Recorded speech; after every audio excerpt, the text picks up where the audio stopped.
evening. Blessings. Doc.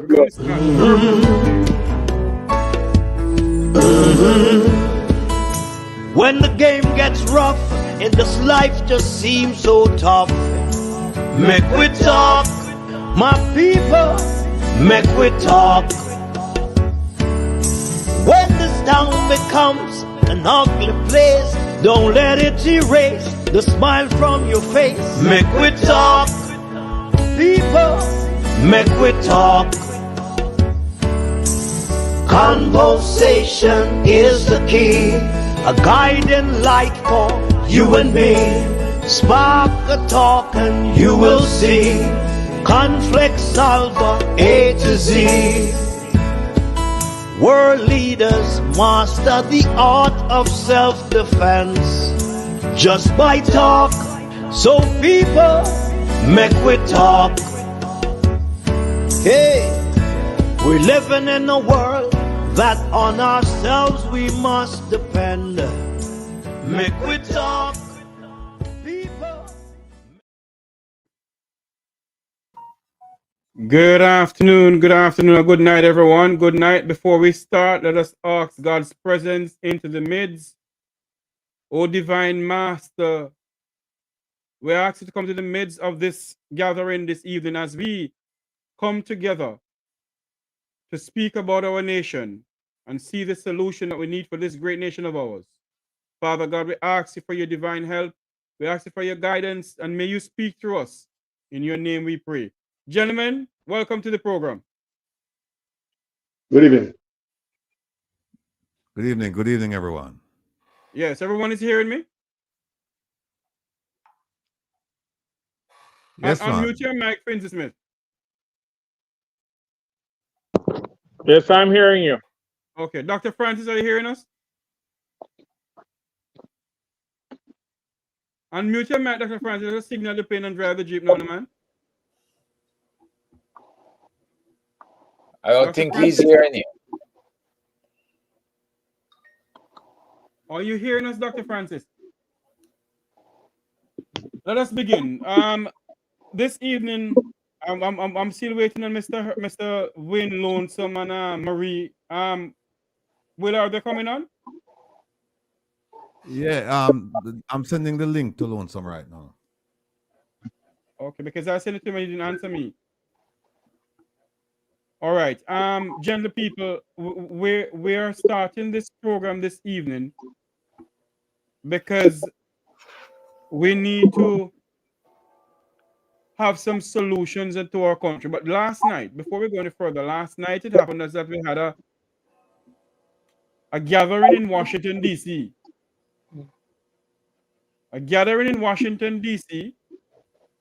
of the Prime Minister and the Minister of Foreign Affairs and Foreign Trade. And believe you me, what we see yesterday evening on Zoom, Mr. Rattigan and myself could not ask any question. What is happening to Dr. Francis?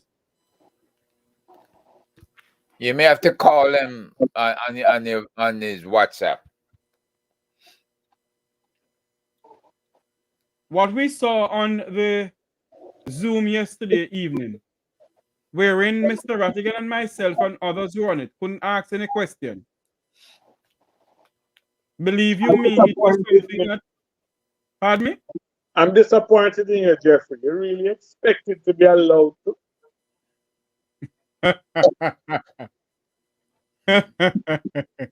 You ready now for great expectation? Before we start with our topic this evening, the main topic is: does Jamaicans in the diaspora have an understanding? Before we start with that, we're going to speak about the SSL saga. Well, we're going to speak about the SSL saga before we start that. I'm using my phone because I have no problem with my laptop and I only have 48%. So let's go. Okay. Mr. Finch Smith, what is your views on what happened at SSL last night? Jeffrey, I used to think you were my friend. But before you go, before you go any further, general people, when you're not speaking, mute your mic for me, please, because it's having a feedback.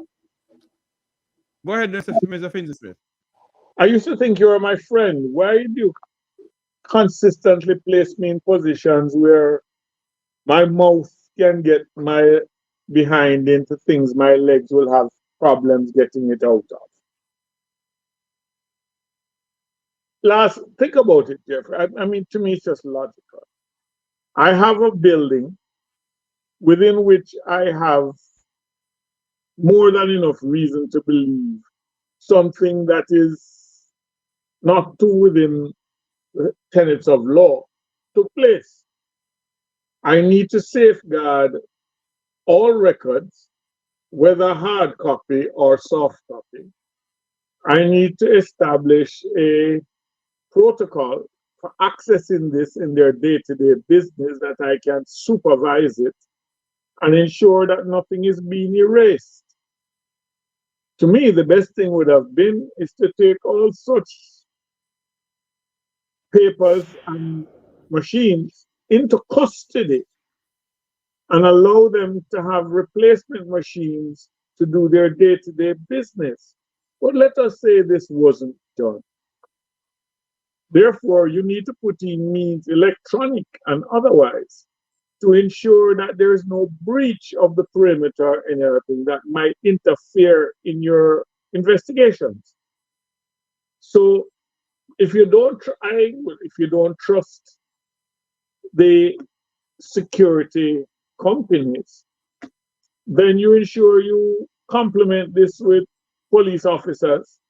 So you have two layers of security. You have sign in, sign out. You have time frames when people can access the building and when they can't. You ensure that all electronic alarm systems are functional and are up to date. And you have protocols for entering the building and leaving the building during and after hours. If this is done, I mean, there are people in this chat room who have more experience than I do, I'm certain. I only have 43 years, I apologize. But I would have anticipated that if all of this is put in place automatically from you start this investigation,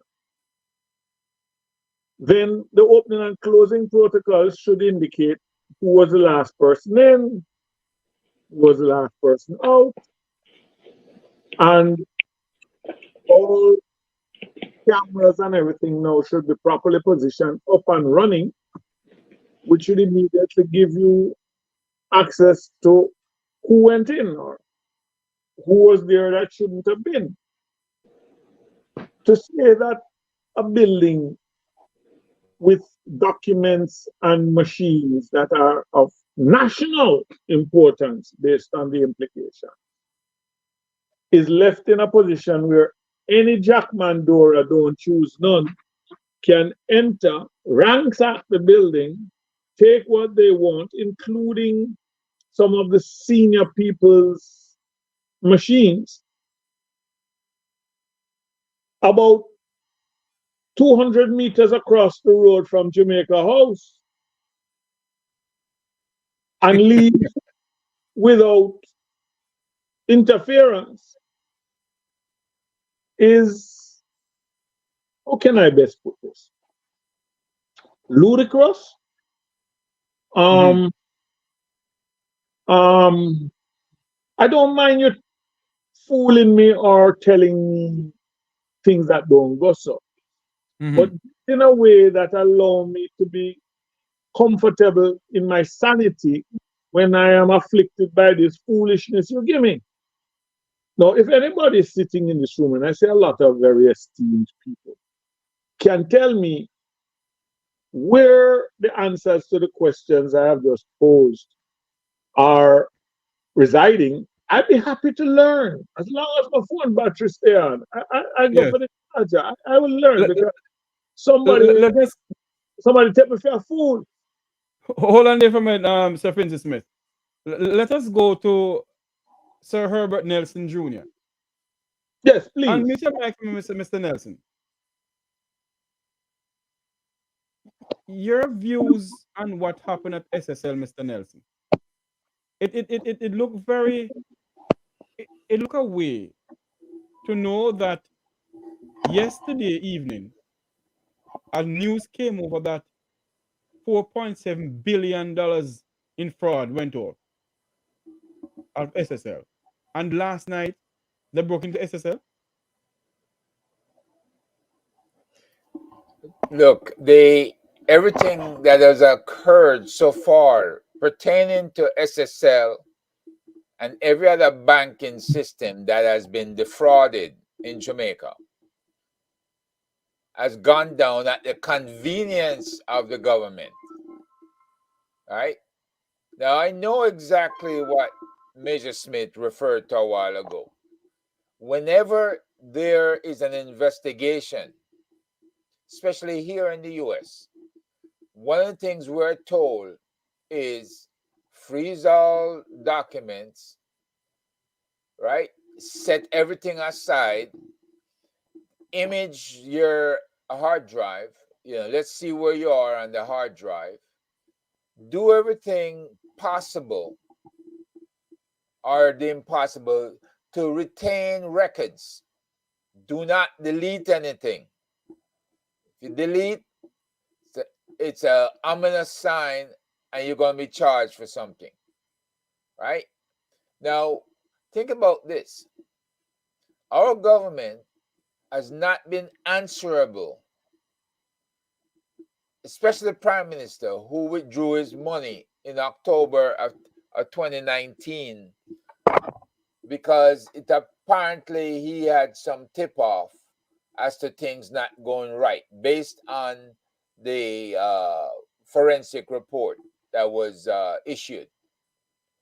So when you take your money out and you don't tell the rest of the population must do the same, so you have insider information. And so now what is happening is nothing new. Because if you are in a full-blown cover-up, then you just need to make records disappear. I hope by now that British team has imaged everything and gotten all the samplings that they need, and that they will not permit themselves to be bullied by the government into writing some bogus report. If they're honest, if they're on the job, they need to write an independent report that expresses what happened within SSL. I hope also that the police by now has done the same thing. They've had more than ample time. And they should be given briefings, just like when the commissioner of police and his deputy commissioner hold briefings on crime and tell you what's going on. We need a briefing right about now as to what's going on with SSL, Patrick Bailey, and everything else that's been pending for the last 3 to 5 years. This is ridiculous. And the people of Jamaica need to stand up, call them out, and demand these briefings. Yes. Right? And this may come down to what rights do we in the diaspora have to even make such a demand. But before we go to that, Mr. Nelson. I'm just yes, covering the trail. Yes. I want the lovely lady Marie. I want to make Jamaican callers come in and his views on it. Then I get Dr. Francis. And then before that, before we get the two gentlemen, let us get Marie in, because Marie is the only female on the platform here. Then we're gonna get the lone gentleman who they said love to file lawsuit in Jamaica. The great Wilfred Rattigan. The man hailed from Waterhouse. Marie, your views on it. Thank you, Jeffrey, and to all I see my regular friends, and to all my other friends, Jamaican Carlos, Dr. Rupert, and Finzi, and Jeffrey, you too. A good evening, Sir Herbert and Rattigan. Much respects, my friends. Um, SSL. How many months now is this been going? Has this been going on? Maybe a And I year.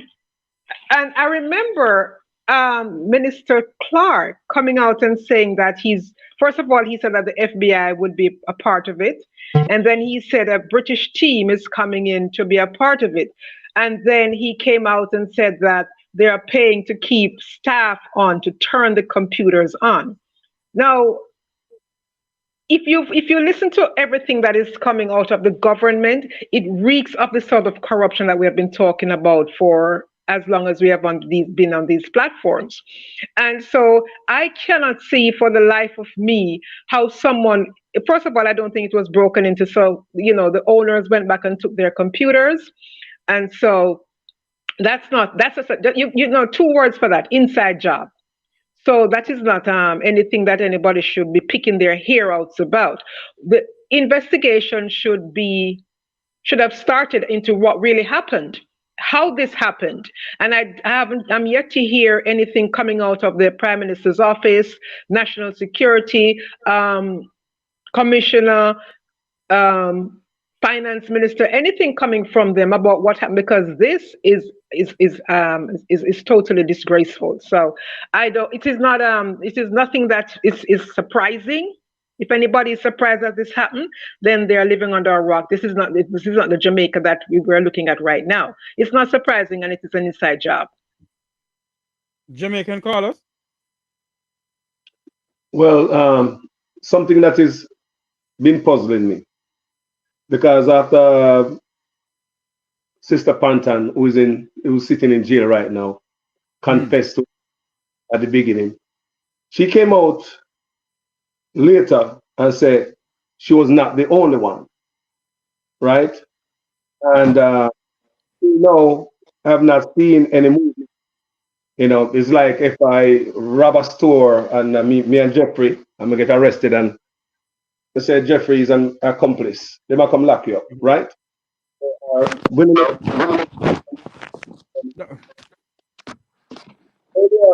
In January 17, the FSC took over. That is 1 week after it was reported. The fraud was reported. Which 1 week the fraud was reported, January 17, the FSC took over SSL. So they would have known what is going on with SSL, whatever money they got, so they can recoup to pay back the people with them, losing money. But so later on, Nigel Clark came down, and my question is, did Nigel Clark all along knew that some money from England was there in the insurance money and trying to get some money out of the poor people to pay for this SSL $15 million? Because those we who black. It is a possibility. It is a possibility. He took over way in January 17.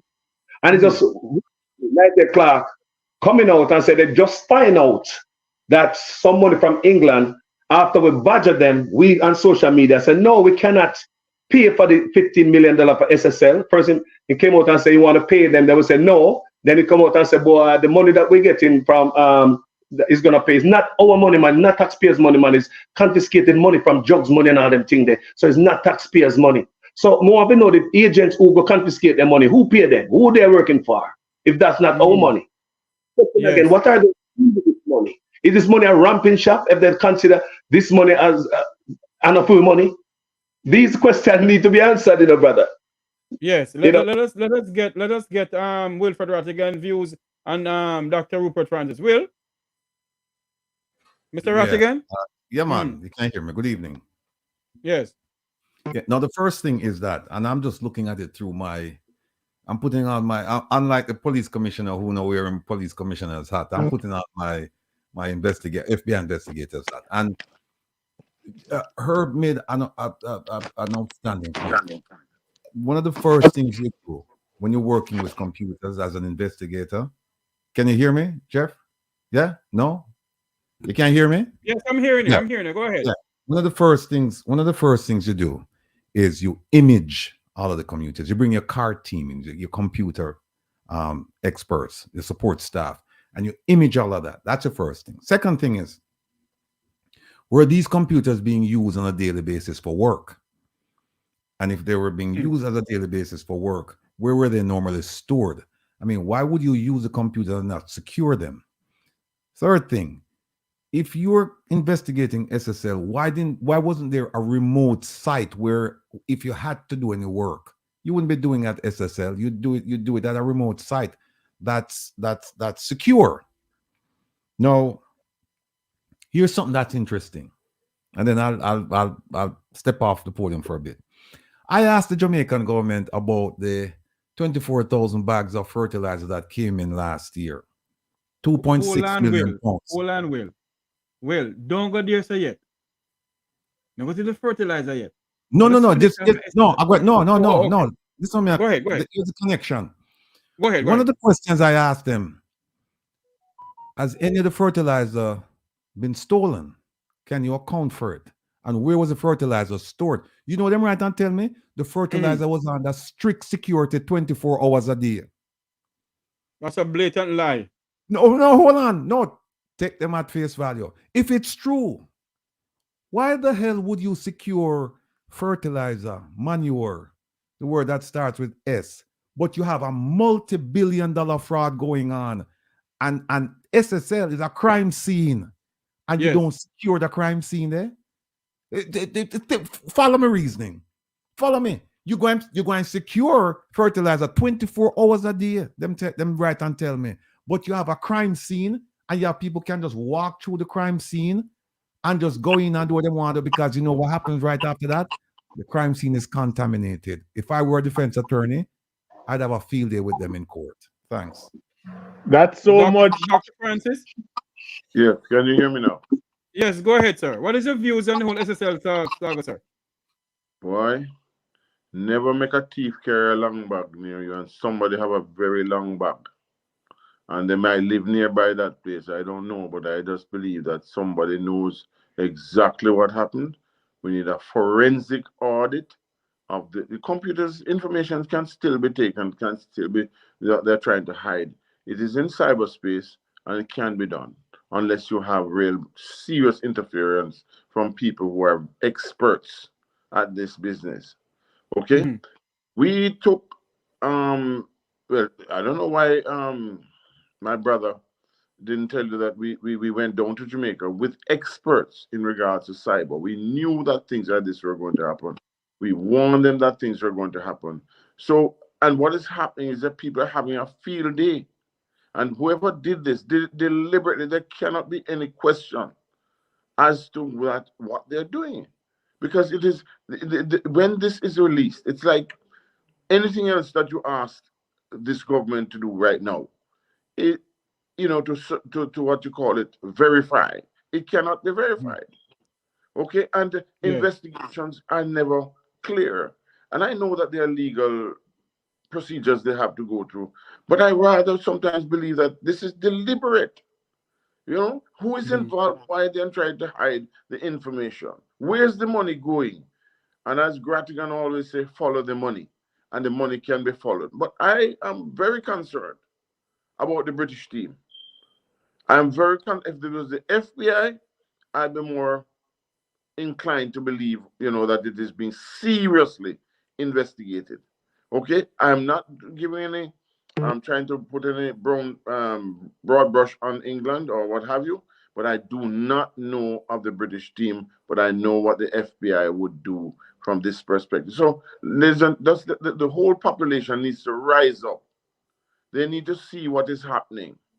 They need to speak out, as they have spoken about many other issues. And they need to say this, enough is enough. It cannot be us alone. It must be the population, because it is their money that is being used. That's my view on it. Thank you very much, Dr. Francis. Sir Francis, go ahead, sir. Can you all mute back your mics for me, please? Mute back your mics for me, please.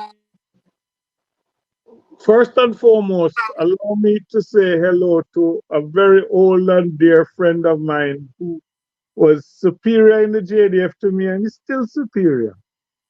May I say, Major? How are you, sir? I have a question. Without impugning motive, or are the British employed to do this?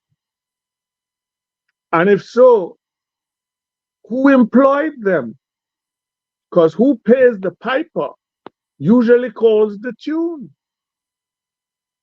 There's a difference between the Federal Bureau of Investigation being asked to assist and coming down and doing their thing in terms of a independent, if you will, source of information and investigation with a reputation behind them that does not allow certain missteps to take place without consequences.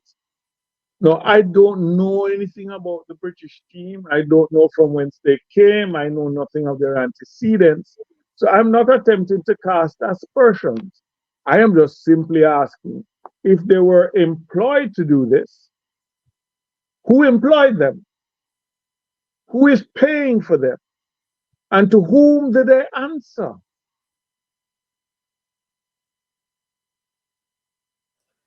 From what I heard initially, gentlemen, it was good old Boris Johnson that recommended them that they come down to Jamaica. Because at that time he was still prime minister and he was still very influential with our good prime minister. Now, I might be wrong, but somebody can correct me if I am. But if it's that closeness, and keep in mind at the time, what was being executed, that it was Mr. Rattigan's friend who was running for office at the Commonwealth. And that recommendation was done also by Boris Johnson, not by Mr. Rattigan, I can assure you. Right? So, where's the cover up? Give me some beef, people. I think the point has been Continue, Herb. Oh, I think my point has been answered. Again, I'm not impugning motive, but I'm simply saying, and I'm certain the good doctor will agree with me, in an area that we both had some involvement, there's a saying, there are no bad soldiers, they're bad officers. So who giving the orders? And what are the orders?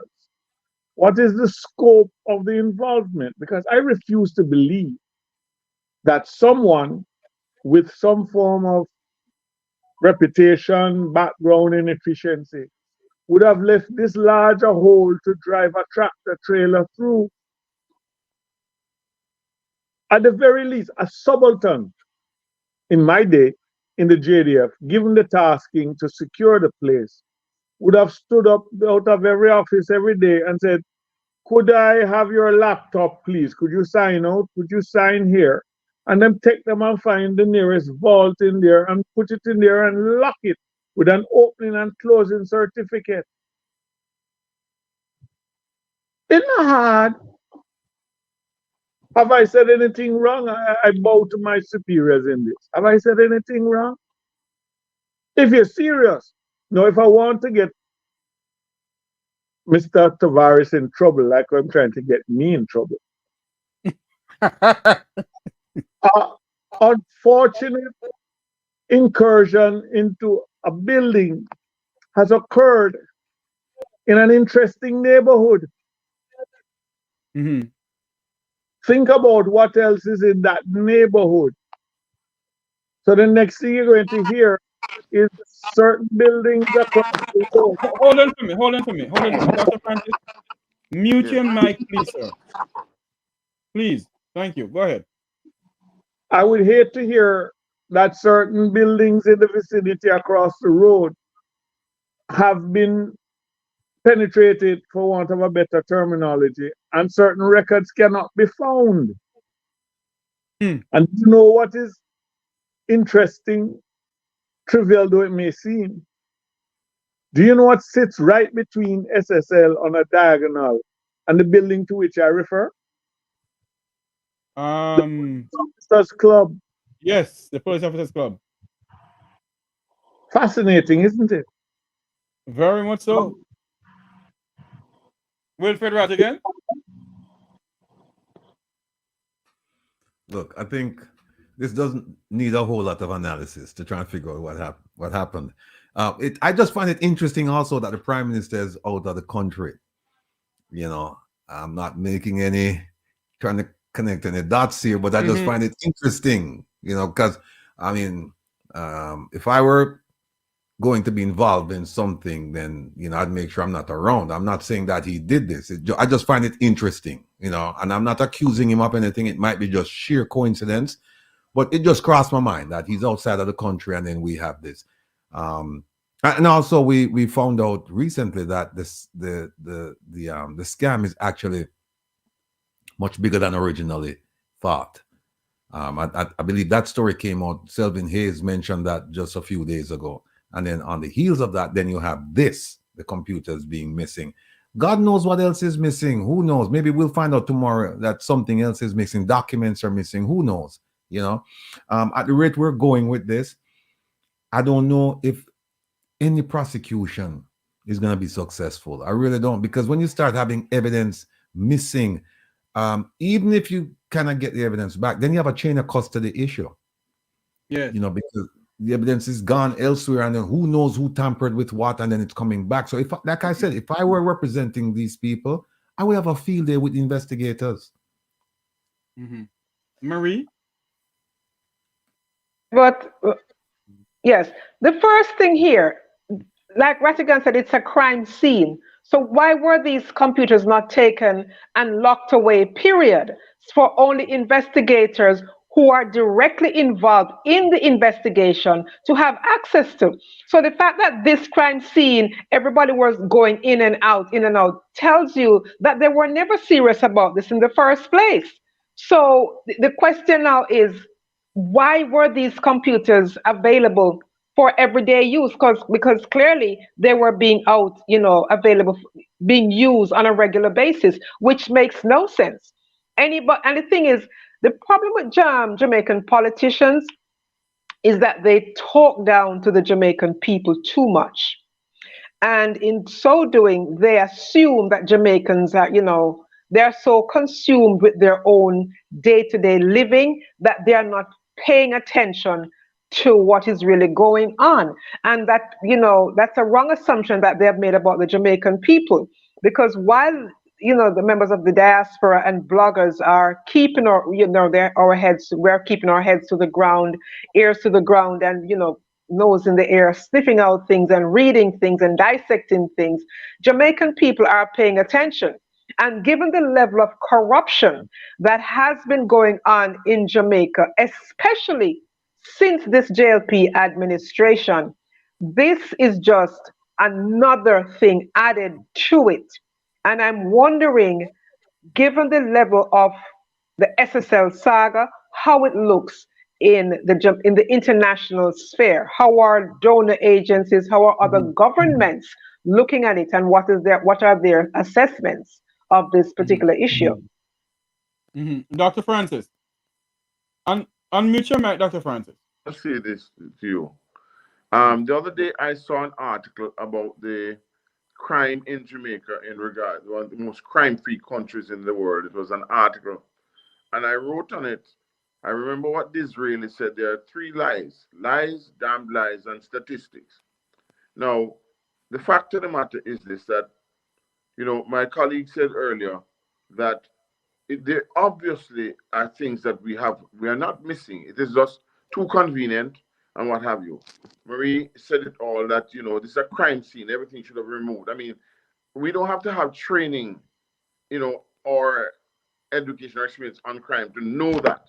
There's something fundamentally, as Mr. Rattigan alluded to, that we have to, and the people have to. It is ridiculous. Oh, it's like we are doing monopoly with the people's money, and somebody has to be held accountable. I find wrong. A lot of people always say, "Sure, crime happens everywhere in the world. When you get to this point, they say, oh, it happens. So it happens in Jamaica too. Not really. That is not how it is to be seen. And that's how they want. Some people then, Tom is drunk, but Tom is not fooled. You understand what I'm saying? These people know what they're doing. And if they continue like that, Jamaica is going to be, awash with things like this. And we can't have any confidence now of what we're doing. Because these people, I said, it is coming from high levels. It cannot be low level interference in this thing. It's ridiculous. I mean, what has happened to Bolt's money? 13 million, 12 million. What has happened to that now? Nobody's talking about that. Where did it go? Has he been paid off privately? I don't know. What's the situation? How loud are we going to speak out? I hear some people speaking out loud, and I'm saying, I'm joining John. We need to find out where the money is, because this is not this is just the cutter. The load is about to come. I believe there's a lot of things going on. They can't afford it. Elections is coming up, and so they're trying to quieten things down. Last night was a great example. I'm not going into it, Jeffrey, but last night was a great example of how people put on a show without having a show. It's crazy. So Yes. I'm just, people just be aware. Jamaica, if you love Jamaica, if you really love Jamaica, you make sure you go out of your way to find out what is happening, because it's for our children's future. I close on that. Yeah. Jamaican callers, we're gonna end the whole SSL thing with you, unless Mr. Rattigan have some questions to be asked, because he's the co-host. We can't leave him out at all. Yes. When it comes on to, as what I think it was Robert Finch Smith said, that the police officers club is nearby there. Mm-hmm. It's near where SSL is, and it doesn't look good to know that in the evening or in the day you hear that how much $1 billion is uncovered because 200 accounts more has been found and money gone out of it, $4.something billion. And then last night you hear that SSL has been broken into and 5 computers gone. Officers is nearby there. I mean, yes, go ahead. So 39. The first time they came out was 39. Yes. We can't believe no numbers coming from this investment firm. Then they come out with 70. Then it moved to 200. No, they're not gonna get a free pass from me, Say them thief, this little break-in will happen, that evidence gone, because the FSC took from January 17. Wouldn't they have gathered the evidence already that happened before they took over and, to sterilize the place? Makes sense. True. Then from January 17, they took over a week after it was reported, right? So then the damn things are supposed to run good now after them did it. So when they have captured all the work that happened before, since January 17, so what happened right now? Make no sense to me. Mr. Rattigan, you have any questions to ask? No, let me just say that the Prime Minister's absence should in no way, because I know some people, they don't understand the nuances of language, and so they might be thinking that, well, we're saying that, well, because he's not there, he set it up and all that stuff. Let me be absolutely clear that the only thing I'd say about his absence is that I just find it interesting, because he had money in that organization and the money was withdrawn just before it went belly up. All right. And he's traveling on business, but I just find it's something that I would be looking into, but people should by no means think that there's a connection, that he's guilty of anything. Let me just make that absolutely clear, that I'm not saying that, I'm not insinuating that. I just find it interesting that he's out of the country and this is happening. Number one. Number two, I don't know how many times I have to say it for people to actually believe it, but the FBI is not involved. They're not involved, at least not the way the Minister Nigel Clark, not the way he proclaimed. When he said, oh, the FBI is coming and they're going to... No, nonsense. The FBI... The FBI, if they're involved from a distance. They're involved as far as the Legat office is concerned. They did not send a slew, and I talked to some people. They did not send a team of investigators down there. if their involvement, if any, would be limited to just covering leads. Like the Jamaican government would say, hey, listen, there's a transfer that went to this bank in the United States, blah, blah, blah. In the spirit of international cooperation, can you help us? The FBI is actually required to do that. That's one of their mandates. Yes. So they would do that. But in terms of sitting down and have a team of people with investigators and analysts and a team leader, and no such thing happened, right? So I don't know when Minister Nigel Clark made the announcement, I don't know where he got that information from. If the FBI, if they were even involved, the crime scene, which is that SSL building,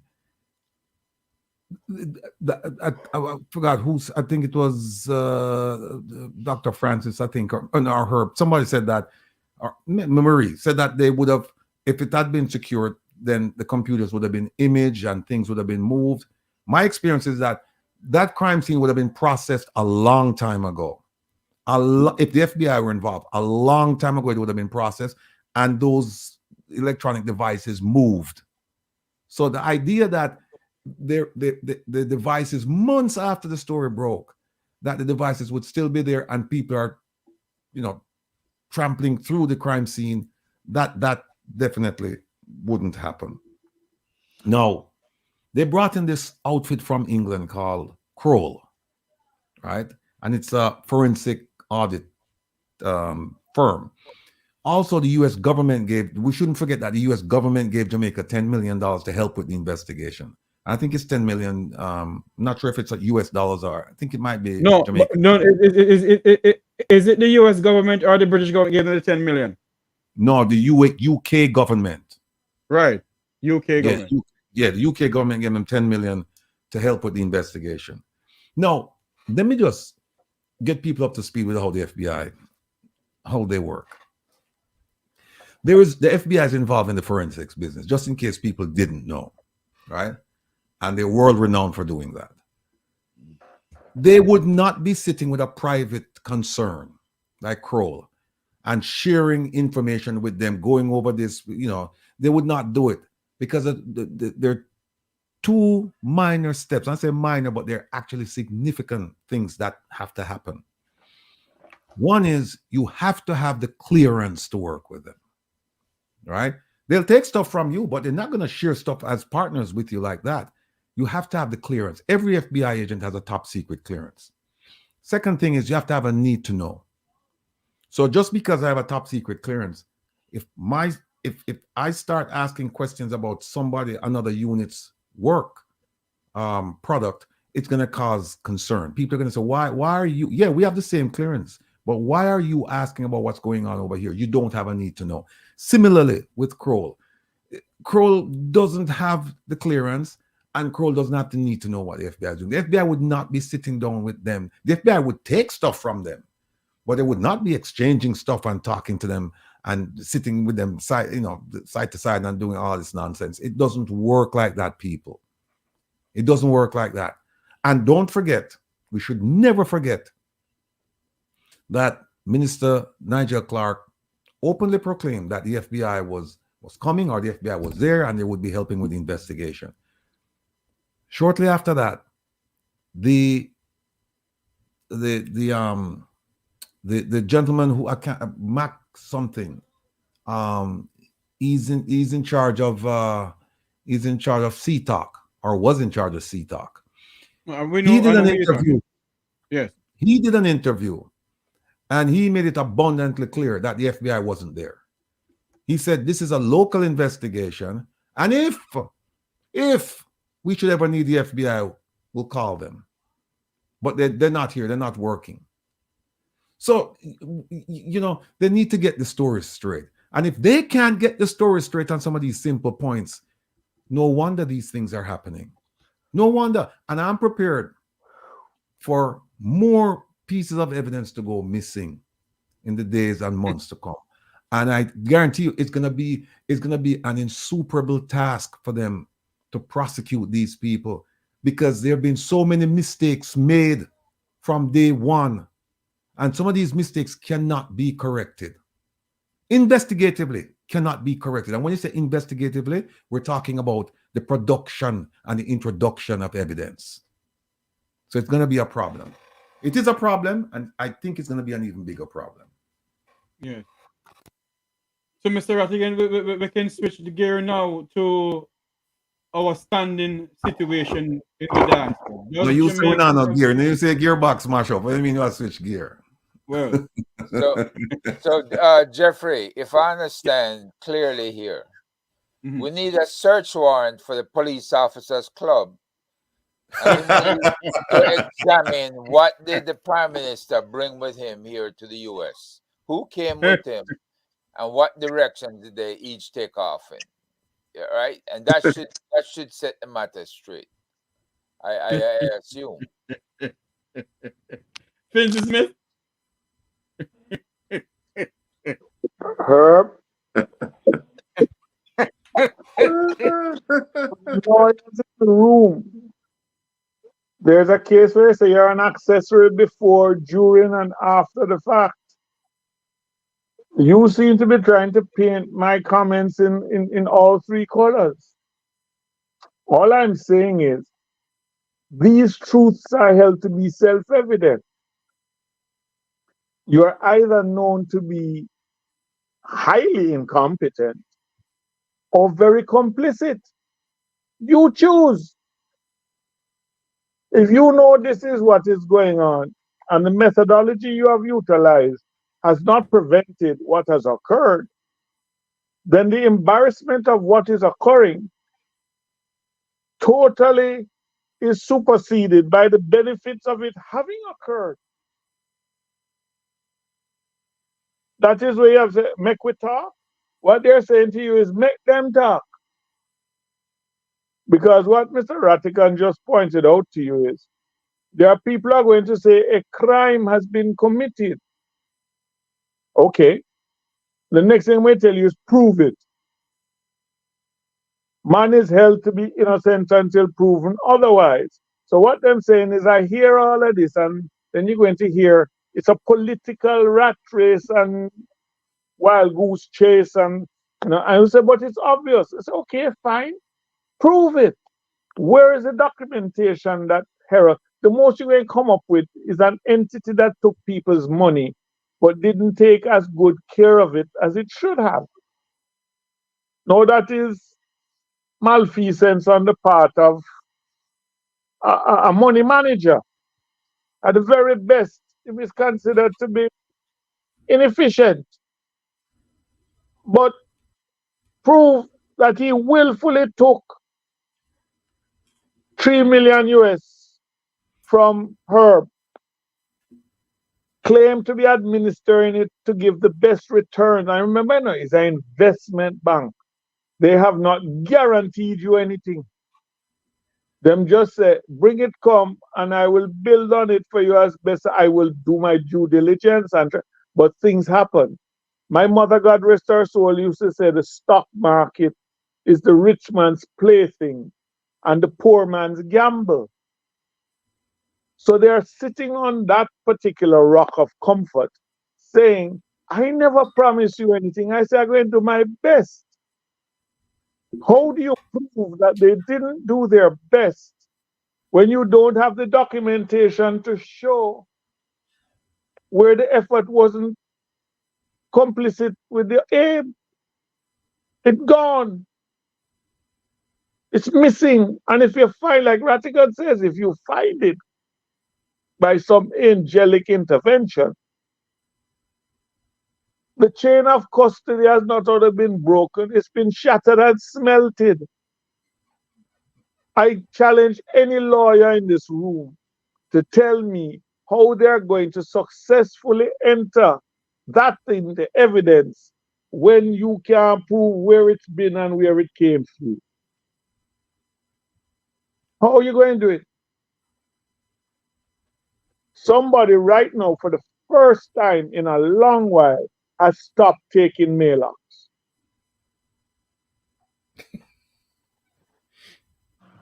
Because before last night, it was the best stock to buy. Everybody was using it.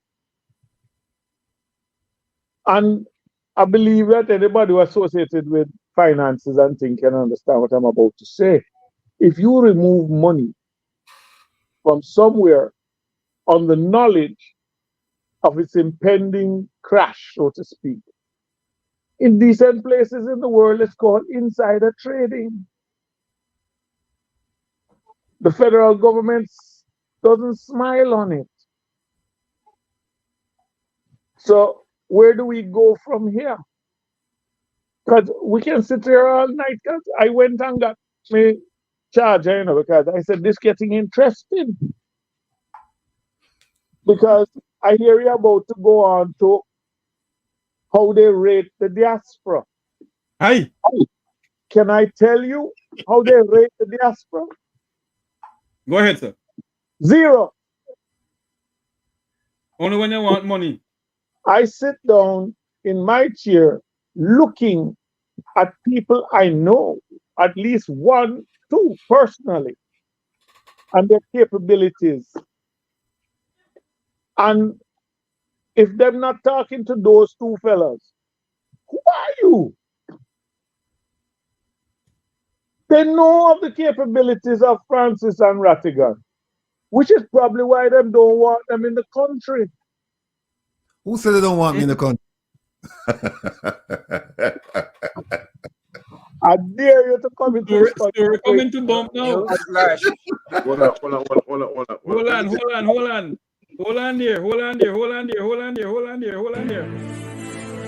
This is Mek Wi Talk breaking news. No. Listen, let me tell you. I take hold on, Dr. Francis. Hold on. Mr. Francis Smith. Yes, What you're sir. saying? Continue what you're saying. I'm saying, if I am in a position where I'm getting paid really good money, especially as of recently, to perform a task that I'm not capable of, and not 1, but 2 candidates appear in the lobby saying, I hear you have a little problem, can I help you? Which may not only be a source of help, but a source of education as to the lack of capability of man who collecting the money. They're not going to want them anywhere near. You have 2 people sitting here that have between them approximately 60 to 80 years of experience. Not age, experience. And not just experience, but experience in some very tight corners of the world. And you're telling me that you don't want to hear what them have to say? Or you say what they say is, you know what I've noticed about this country of mine? Anything that don't suit the narrative is political. That's the easiest way to get away from it. I said this, is it true? Yes. Then why are you complaining? It's political. I find it fascinating. I see Herb wearing a certain color shirt, but speaking another color language. That alone freaking out people. No, but out of fun and games now, I just crossed what the Bible promised me. 26th of July gone, I am 70. And I said, everything is correlating quite nicely. My last child on October 14th became 18. So free at last, thank God Almighty, free at last. And my second daughter go have a grandson for me. Back in the shackles. Because now I have to worry about what country I going to live him with. And if he starts to complain at a certain age, people will look for him and say, then hold on there, your grandfather never know a lot. Why never fix it? I won't be in a position to answer them, but I don't have money. I only have a reputation. And I refuse to sacrifice it on the altar of expediency. Somebody got up and blatantly You know, once upon a time, people always thief, you know, after Rupert, people thief like there's no tomorrow. But people used to thief and hide. But hold on there. Hold on there, Sir Finzi Smith. When you look at the whole scenario of SSL, I am no security expert or whatever. But when you look at it, a good friend of mine who I call my mother, she's a mother to me, always saying, the dumb can hear, the deaf can hear, the dumb can talk, and the blind can see. The blind person can see what happened there, you know. You don't need a cane neither. There you go. But I'm saying to you, I say all of my learned companions trying to flesh it out. Let me help you, please. Jamaica look for complex solutions to simple problems. Once upon a time, people used to thief. They don't think it's anything new, but they used to steal or misappropriate and hide. Now, they pull out what I call a the angel. They do it, and you look at them and them say, answer. The same place that Mr. Francis and I came from, Dr. Francis and I came from, had a saying, that's not done. That don't exist in our vocabulary down here no more. Everything is done. And if you think you're bad, say something about it. Do you know who I am? It don't say that it's not against the law, you know. It said, I've done it. Now you do your next best. And let me throw a cat amongst your pigeons and then shut up. Yes. There's a great deal of effort to conceal the identity of 6 people. But the same type of accusation came out against who you would call their employees. There was no hesitation in opening up that file, in proclaiming who these people were and what they're alleged to have done. What's the difference, apart from the height of the seat they sit on? What's the difference? If you're thief, you're thief. I don't care if he's a big thief or a little thief. You're a thief. Yes. No. Thief is a thief. That slavery has returned. Jamaica is the largest plantation on earth, undergoing the longest slave revolt in history. Because we're back to slavery. It says, do as I say, not as I do. So we have youngsters doing them own little thing. You can't tell them nothing. I'm looking up, you know what's interesting, and there's a correlation. I'm surprised that, like all my gentlemen, what the gentleman in the corner in the red t-shirt? Jamaican Carlos. Carlos, I've watched you with interest for a while. I like the fact that your mouth don't join church. But the thing is, when you look at the correlation between the 6 people in Parliament who are alleged to have come to the attention of the authorities. You know, there's a group out of Mobay with criminal intent, proven and otherwise. Name the 6.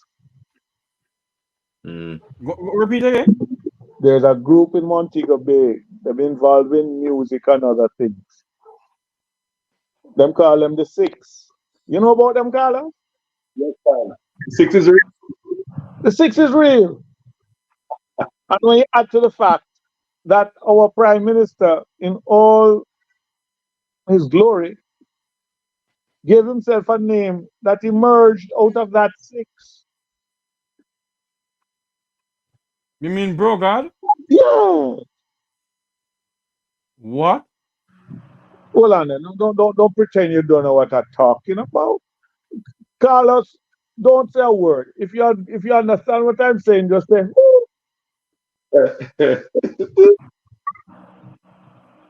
it is blatant. It's sitting in front of you. There's a group called the 6 that have been involved in music, and they are producers. They produce violence, but they're producers. For them to get held on to, they had to go to the States and pull the stunt. But the name that the Prime Minister adorned to himself came from that group. Just one little piece. So what's that?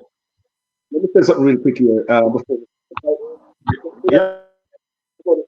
Me going to the SSL, just a little piece of note. Right, in a Supreme Court filing on March 10th, the FSC declared that SSL was insolvent, saying that the company did not have enough money to pay its debts. I'm just saying. So later on, Nigeria Clark will come to 50 million. That's all I'm saying. I rest my case.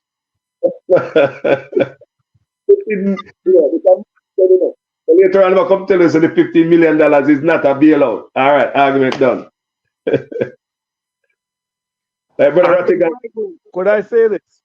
The $15 million is very much our money. It was money seized by the government and law enforcement on our behalf for people who did illicit acts that went against the grain of good governance. So it is our money. Where it is spent, we should have a word in it. Why don't you take some of it and give people hospital beds? Why don't you take some of it and give schools chairs and tables? Why don't you take some of it and make sure that inner city schools don't have to worry about leaving home without breakfast because there's lunch provided? It's our money. It's not yours to decide what you want to do with it.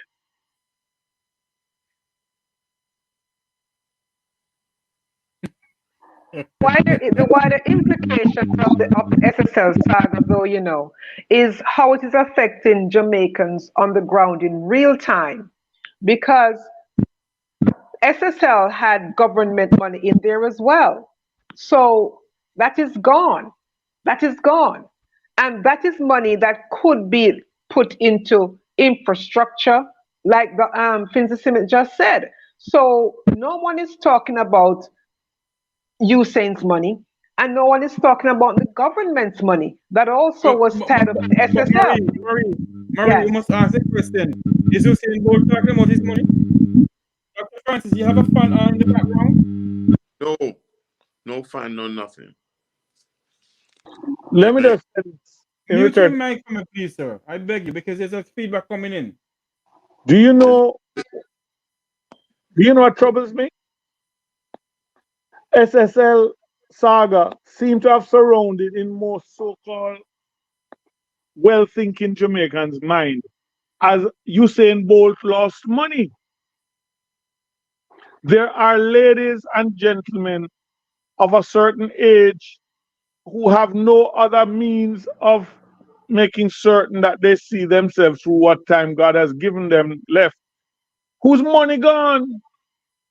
Them don't name Usain Bolt and thing, but them can't buy them pills. They can't pay their, if mortgage is there, they can't pay it. If nursing home bills are there, they can't pay it.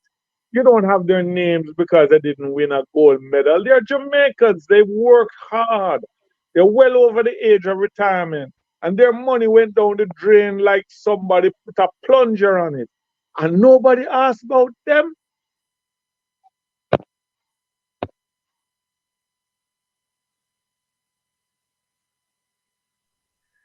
Such is the wider implications of the SSL problem. It is not a joke, and we cannot just, like you said, Finzi, we just cannot talk about the surface stuff. We have to go deeper and really look at the people who are seriously affected, who have no voice. So we have to be the voice of the voiceless. There are money from the Ministry of Health in there. There are money from the Banana Catastrophe Fund, that's from the European Union money that came for the banana farmers who suffered the black mold. They put it in SSL. That money is from the European Union. We check out that money, right? So it came for the banana farmers in Jamaica who suffered the black mold. So there was already a catastrophe identified by the European Union. So when the money went to Jamaica, them say, okay, when the money there, so anytime we have a catastrophe, so if we have flood and rain, then we'll get the money. But the European Union already identify the catastrophe. The money come for them to go in acquiring tourism and trucking. So, and there's money in there from NHT money up in there, NIS money up in there, 5 different entity money up in there. Look at the people sleep on the ground. Look at health money up in there. There's hundreds of millions of dollars. Nobody's talking. Yes. Who made the decision that this money should be put? How many other investment places are there in Jamaica? Who made the decision that SSL was the place? And on what basis, considering their now revealed history, was this decision made? It's like me go Caymanas Park and somebody tell me, you see the horse in a lane tree, it lame. And me still bet on it? Come on, man. But also remember now that when this broke, there was a report that the FSC had flagged SSL for a very long time, for a number of years. And they sent that report to the Minister of Finance, who said no, he didn't get it. But on further investigation, he said, oh yes, he found it when they, the director came up and said, yes, we sent it to you via email and via courier. So SSL has been on their radar for not living up to the standards of how a financial institution, of how an investment company should be operating. So for it to have been ignored for over 10 years tells you that there was more to it than just an investment company operating. It was about the cronyism and the friends and with benefits kind of thing going on that allowed SSL to continue for such a long time with all these red flags, in their faces. They weren't aware of it. So when the Prime Minister realized that it was going to go belly up, he bailed. Why did he not take the money of the government for the people that he is responsible for? He left it there. So what kind of a leader is Andrew Holness to take his money, run, and the money that he knows is in there to protect the people, because he's supposed to serve and protect the Jamaican people. He's there as the leader of the Jamaican people, not just the JLP or the PNP. No peace at all, the Jamaican people, period.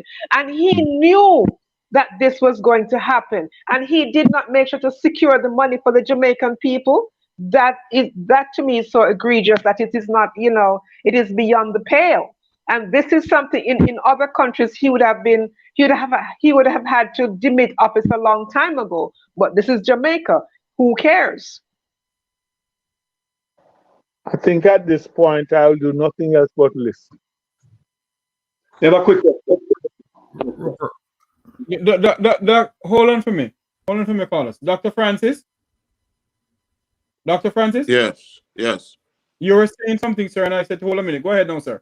Yeah. Hold on for me, Carlos, please. I want to say that it's very interesting and soul-searching what my colleagues have said.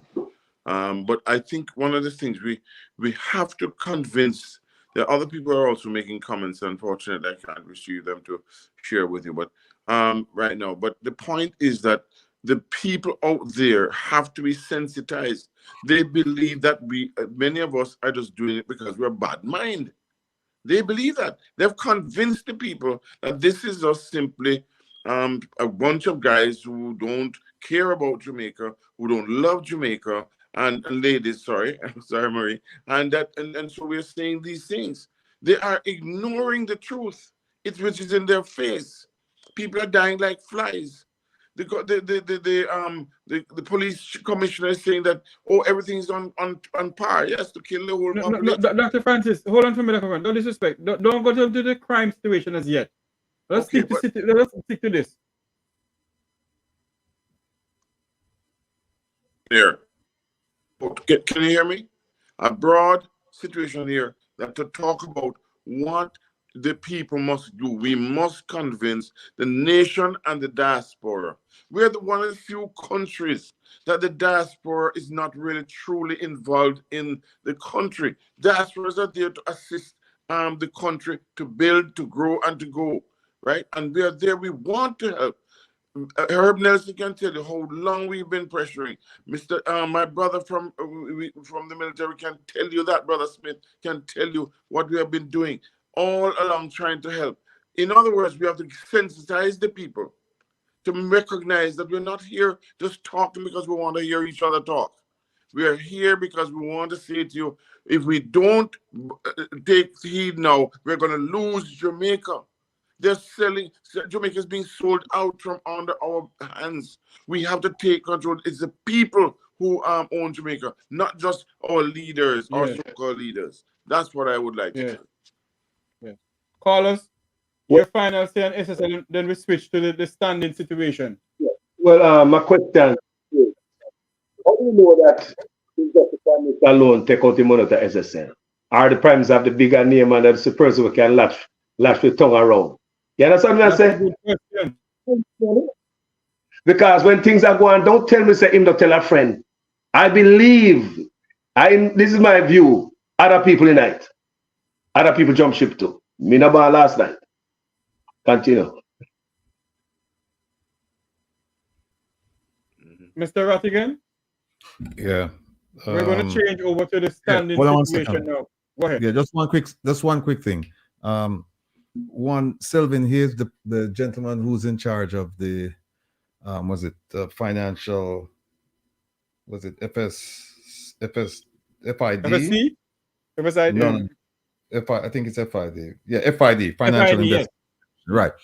He says and this is just what they're reporting, that he said Bolt did not get any money back as yet. So that's what he said. But Fins, this is something that's really, really interesting, and we need to pay attention to it. Because we're all talking about this issue, but it might be for naught. Like you said, listen, and Marie made mention of it too, that the crime scene has been so contaminated that at some point they have to start looking at, is this going to be a criminal matter or a civil matter? Is this going to be a matter where we just go after to try to recover the funds lost, or are we going after the funds lost and trying to put people in prison? And the more you have occurrences of what happened last night with the laptops being stolen, and the more you have things just missing, the more difficult it's going to be for the government to prove its case, because they have to prove one of intent. Because remember now that investments involve risks.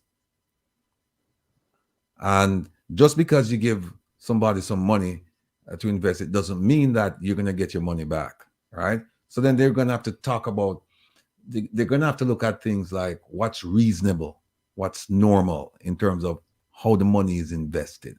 And then you have to go to the issue of intent. Did they intend to do what we believe that they did? And it's going to be difficult, I'm telling you. So right now, it's looking more like it's going to go in the civil area as opposed to the criminal. It still could in the criminal, but it's becoming increasingly difficult for me to see that when you have occurrences like this with evidence being stolen. This is just flat out ridiculous. Over to you, Jeffrey. No, this segment belongs to you, sir. Please, before you go on, may I drop the cat amongst the pigeon? Go ahead. There is and listen to my words carefully. There's a very strong rumor that shouldn't take much to substantiate. Mm-hmm. A fairly senior officer in the financial investigative section of the Jamaica Constabulary Force had funds in SSL. Repeat, please. There's a fairly strong rumor, which may not be too hard to substantiate, that a fairly senior individual in the financial investigative arm of the Jamaica Constabulary Force had funds in SSL. Well, like you said, it shouldn't be difficult to substantiate. So. I am also informed that the one individual that is currently a guest of the state was the person who handled that account.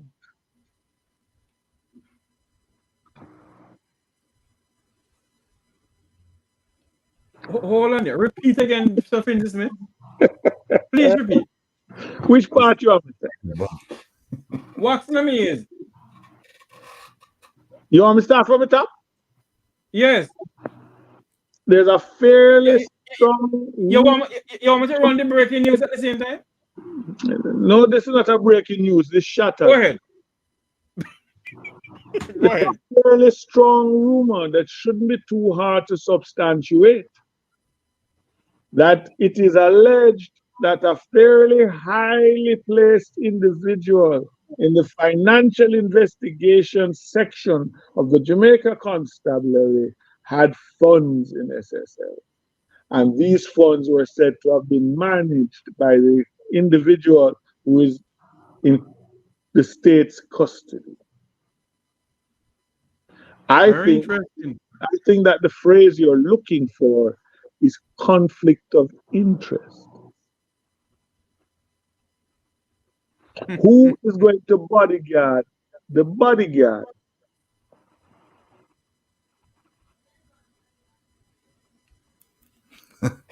I would love to see the plea deal that would be offered to the individual still incarcerated. Say it all, and we'll see how little we can reduce your sentence, because a lot of people, the sale of mailbox will then go up again. So I can buy that stock.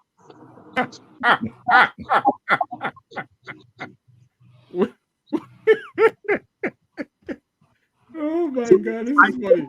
I deliberated with myself for long and hard because I wanted to say, you people seem to be questioning, like, how could this have happened? How could this have been here? I am now trying to guide you to the entrance to that fun fair. The merry-go-round is about to start. Stay away from the Ferris wheel. My God. Marie? No surprises here. Such is the incestuous nature of the political directorate and business director and business class in Jamaica. Dr. Francis? You know, I don't think that everyone is involved. I think that I know that everyone is not involved. But there is a group of persons. Hold on there. You know that what? I said I don't believe that everyone is involved in the whole scheme. I believe that it is a group of people who believe that when they die, there will be a U-Haul behind their hearse because they're going to take everything with them. I do believe that they have no conscience. I do believe that although they say, oh God, they should be saying, oh, something else. Because I don't know how you can actually sit in your chair as a leader or in any authority. I mean, I'm not no paragon of virtue, but my God, there comes a time when you have to say to yourself, hey, you know, enough is enough. Right now, it hurts to know that there are many parts of Jamaica that doesn't have water, don't have drinkable water, don't have good roads, don't have this, don't have that. And yet this is going on. NHT, gentlemen, NHT money, NIS money, right? These are government-owned entities, right? And you're telling me that who is to blame? Who is to blame? You cannot blame. You have to blame the persons who are in charge. Mr. Rattigan spoke about other stuff. Everybody's pointing to Mr. Smith has really, you know, pointed, you know, say, hey, what is going on here? Who is going to police the police? And it's not necessarily the rank and file. You have to look at where the things are going. And it's sad. It's really sad because I have a lot of friends, a lot of people who I know are good people, but unfortunately, the bad seems to outweigh the good. But one thing I leave you with, don't forget, that Henry Morgan was our first governor, and he was a pirate. And so it seems to me that some people have taken on the nature of piracy, and which is really sad. Jamaica deserve better. We are best in running. We are best in music. We are best in land and sea and tourism. We are the best. Yet why can't we? Why is everybody not getting up and saying, look, we need our Jamaica back. We need it back. Because if we don't, what are we going to have? Huh? Well, we can't even go to our beaches, nothing. What's we going to have? My brothers and sisters, these persons who have spoken tonight, everybody that has spoken tonight, has really made me sit down and say, oh my God, it's worse than I thought. Worse than I thought. Yes. That is it. That's what I think. We're gonna I know SSL is a very hot topic, but what is also a hot topic now too is that the Jamaican government, the prime minister of this country, is in Washington DC, had a so-called wishy-washy town hall meeting, and not because I didn't get any my questions in why I said wishy-washy. The town hall meeting had no substance, just like his speech to the Jamaica Labour Party conference. It lack of a little salt and pepper. It lack of some body. You know when they're making some chicken foot soup, you have to have the chicken doodle and the pumpkin soup something. My wife told me I use so much of that, but it have to have a little body in it. His speech at the conference had no body. Just like his presentation to the Jamaican diaspora in Washington, D.C. had no body. It has nothing. It has no substance. And it drives to the point now wherein Mr. Rattigan filed a lawsuit in Jamaica against the Minister of Foreign Affairs and Foreign Trade. The lovely lady, the goodly, Jamaica's world-class Minister of Foreign Affairs. And they told Mr. Rattigan, she get up and say, he has no standing. Then the question I must ask, if the member of a Jamaican citizen who live overseas has no standing in the courts in Jamaica, he is the holder of a Jamaican passport, same way.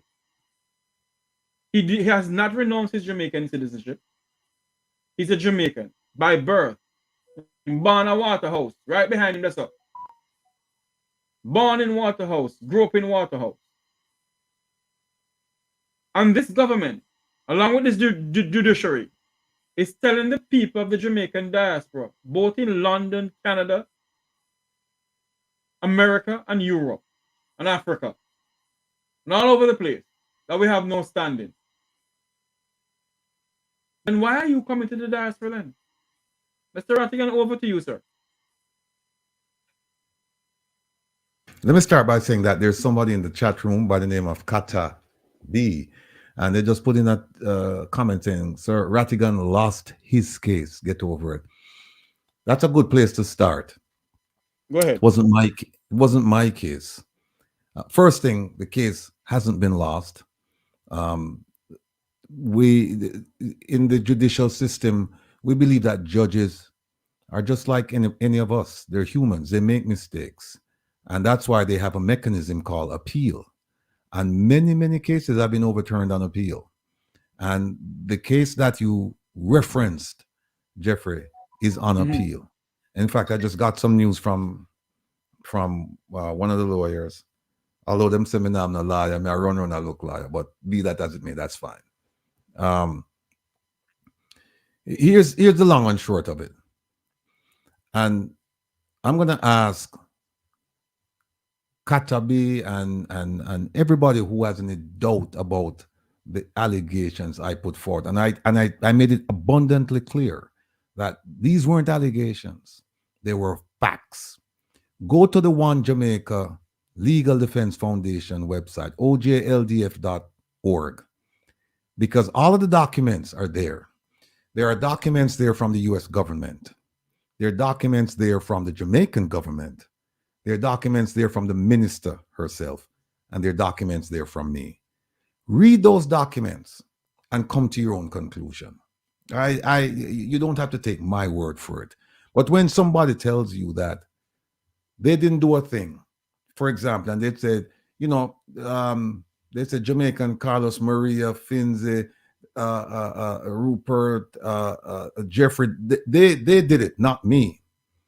And when all of those people submit documents saying, we have no idea what Mr. Rattigan is talking about. We weren't involved. Then you make up your mind who's telling the truth from who's telling a lie.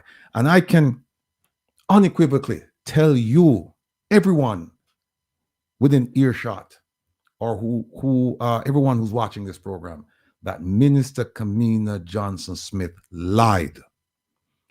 I can also tell you that she violated the Financial, Administrative, and Audit Act.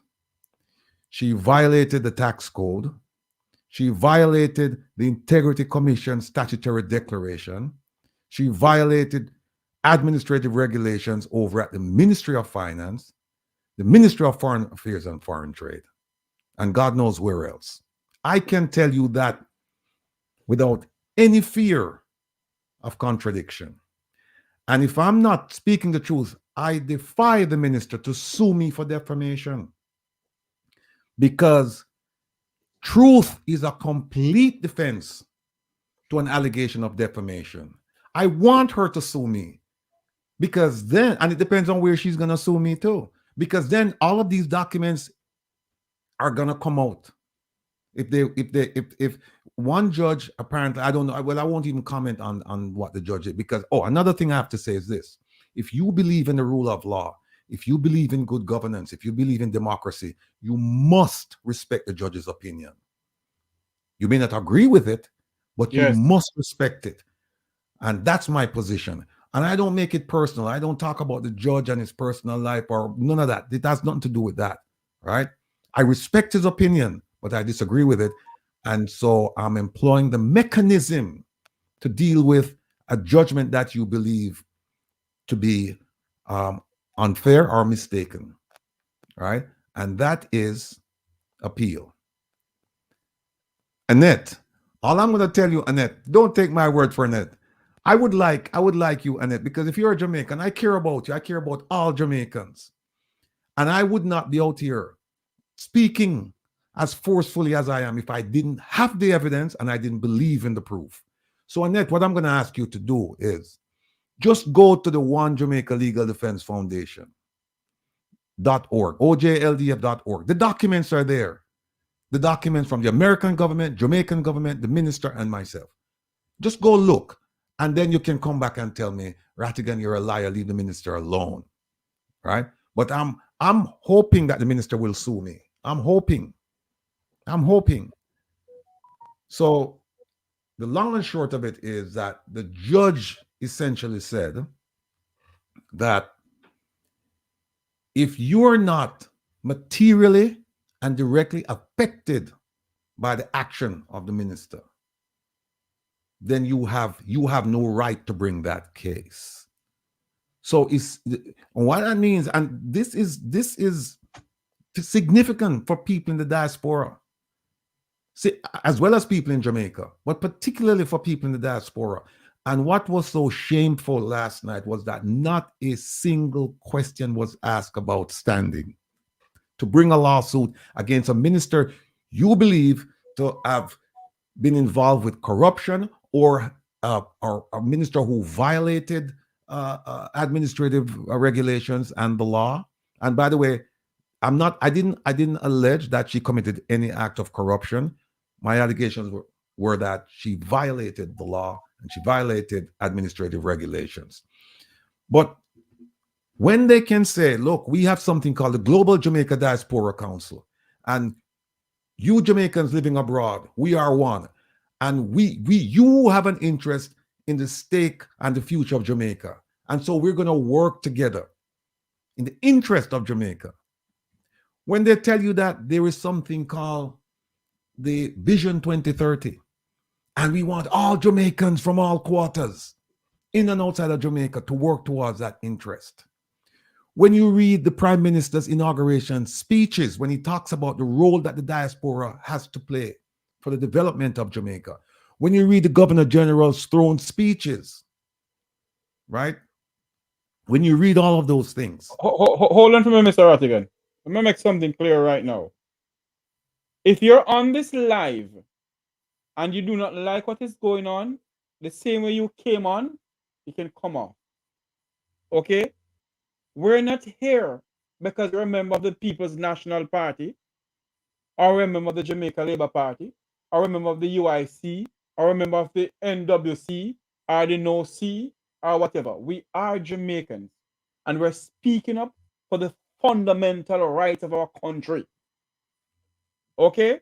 So if you're going to come on this live and disrespect we on this live, get off, because I will block you. I don't care who you are. Go ahead, sir. Yeah.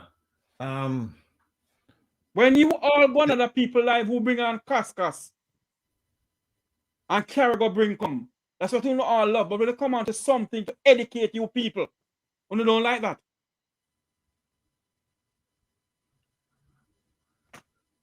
Go ahead, Mr. Rattigan. Yeah. So, there's a phrase I learned a long time ago: ignore ignorance. And True. Sometimes you just have to do that, because here it is that somebody is raising Cain and you say, look, don't believe me, go read the documents and make up your own mind. So people like that, you can't talk to them. And believe me, you're going to encounter those people, throughout your entire life. And for those people, you just ignore them. But the question is whether or not a Jamaican living in Jamaica or abroad, especially abroad, if they have the right, the standing, the interest to bring a lawsuit against a lawmaker, a politician, whom they believe have violated laws and administrative regulations. And essentially what this judge is saying, no, unless you're materially affected. So let me give you an example.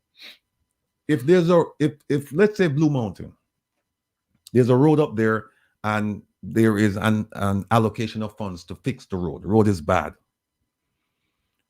If you take the judge's decision to its logical extension, what he's saying is that if you live in Westmoreland and you're not going you're not going up to Blue Mountain, right? So that road doesn't factor in your daily life. Then if that money is stolen, if there's corruption and that money is stolen, then you're not materially affected by it. You're not materially and personally affected by it. So therefore, you can't bring a lawsuit against a politician whom you believe to be corrupt, who took the money to build that road up in Blue Mountain, because you live all the way over in Westmoreland and you can't show that you're affected by it. Worse yet, if you live abroad. If you live abroad, it's even worse. And if corruption is all of our business, if corruption if corruption is viewed the way they view terrorism, if you see something, say something. In this case, do something. And think about it. No one in Jamaica raised this issue. They raised the issue, but they didn't do anything about it. They raised the issue. The issue was raised in Parliament and outside of Parliament. But no one saw it fit to say, wait a minute, no. We talk about corruption. We talk about preferential treatment given to politicians. We talk about deferential treatment given to politicians. We talk about all these things. And here it is, we have a case where we know she didn't declare the gift of services received from Fin Partners. Nobody does a damn thing. Nobody did a damn thing. And here it is now that I'm doing it on behalf of myself. And like you said, I haven't renounced my Jamaican citizenship, and I'll never will. Never will. I show up with my Jamaican passport. They can't stop me from entering the country. And here it is that I'm bringing this on behalf of myself and others, and I'm saying, no, we have to do something about corruption. We have to do something about corruption. And here we have a minister. Let's make an object lesson out of her. she is guilty as sin, at least in my view. Let's make an object lesson out of her. Unfortunately, the people who asked the questions last night, either they didn't know about this or they knew and they just wanted to stay away from it. This is an issue that you cannot stay away from because it affects every single Jamaican. What they do, Mr. Rattigan, and sorry to cut you, and I will not apologize to no one, because I always said this. Nobody put on my 10-pound chin back on fire. Is it? Members of the Jamaican diaspora, and I don't care who want to vex. This is my views, my honest views, and I cannot be a hypocrite. Members of the Jamaican diaspora, all they love to do is to take photo up with these people. Oh, I take a picture with the Prime Minister, or I take a picture with the Minister. Oh, you know, the Prime Minister's coming up on them. The time has come for us, whether the PNP or JLP, to call a spade a spade. We don't hug up these people. Go ahead, sir. Yeah, we shouldn't hug up these people. I'm sorry, I need to go, but can I make a suggestion? You know me, I just go straight to where it hurts. You have no standing, right? Mm-hmm. And the rest of the diaspora have no standing, right? Mm-hmm. Stop saying remittance. Send no more barrels. Keep your hard-earned money up there. And let's see how much standing you have when they start falling.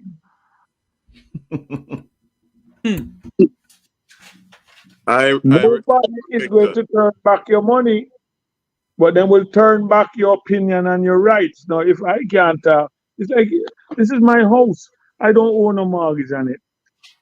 And if you think, say, I go and be in Ocherios and something will happen in my house now, and I can't pick up the phone and say, hello, lock the door and put that person on the other side of it, then you don't fully understand how much a clock a strike.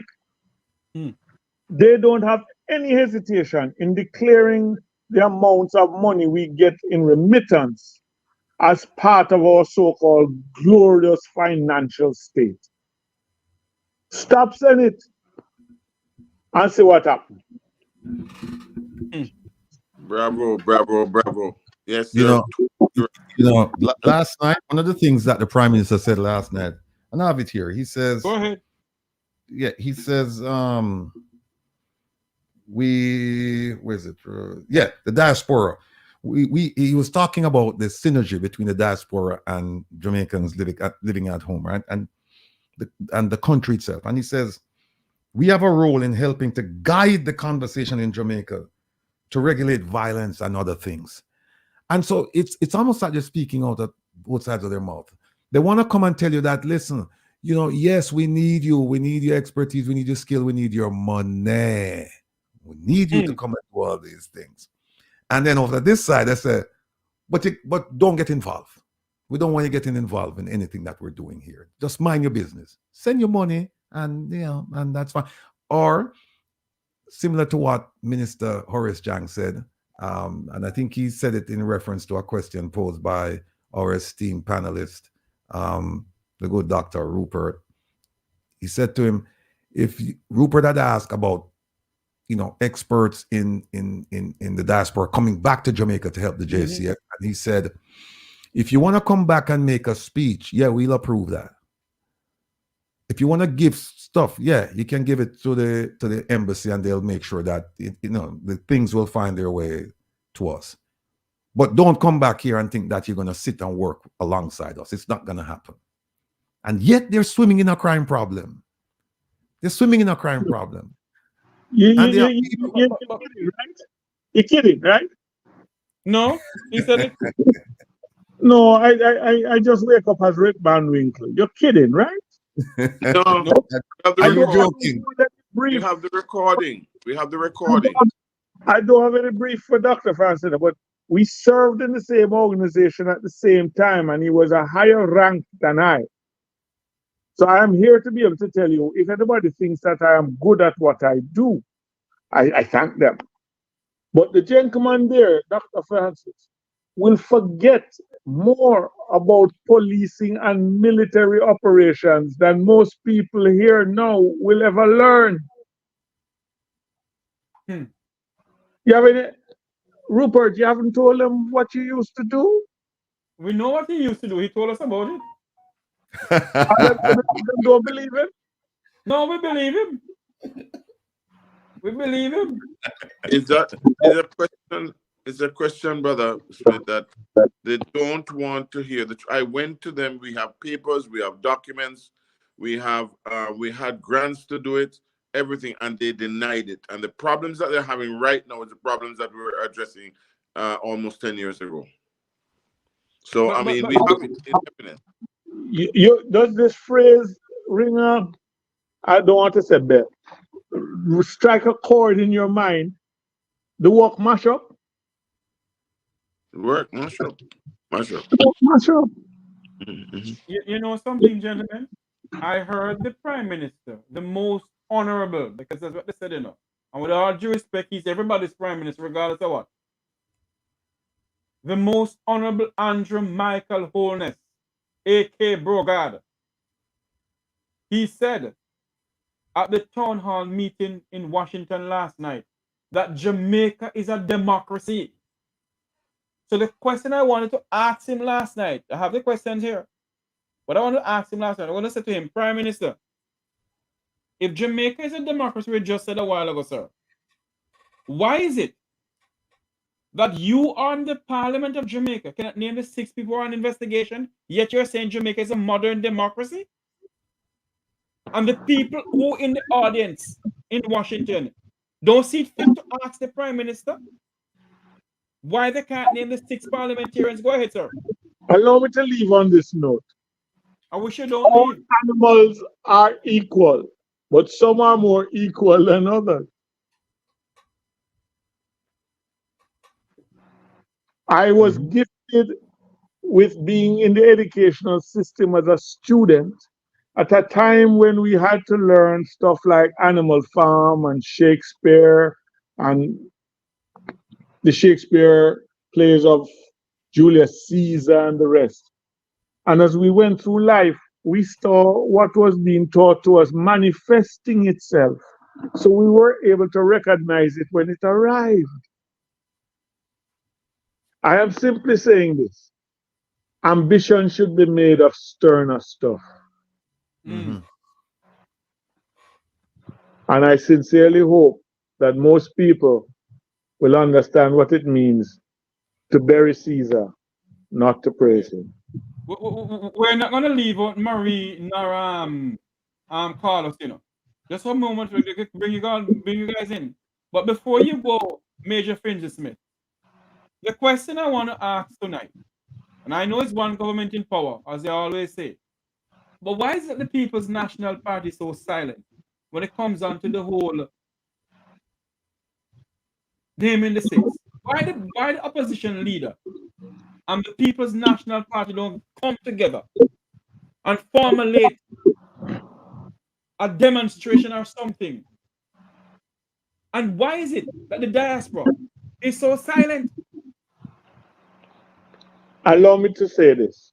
One, I'm not in a position to tell you the decision-making levels of the opposition. Yeah. Two, it is a situation, I've seen this happen before. So let me help you out, because there's history and there's his story. There was a time when certain things were happening and people couldn't understand why the place wasn't burning down. Mm-hmm. But the people at the time quietly sat down, went and dipped their finger in ink, and things changed in like a landslide. Because there are two different approaches to opposition. You can either burn down the house so you can own it, or you can negotiate the sale of it till you own it. I don't hold a brief for anybody in the opposition. I am still, as I said to you, I now have a grandson and another one on the way. And what I say and what I do is designed to leave a better Jamaica for them.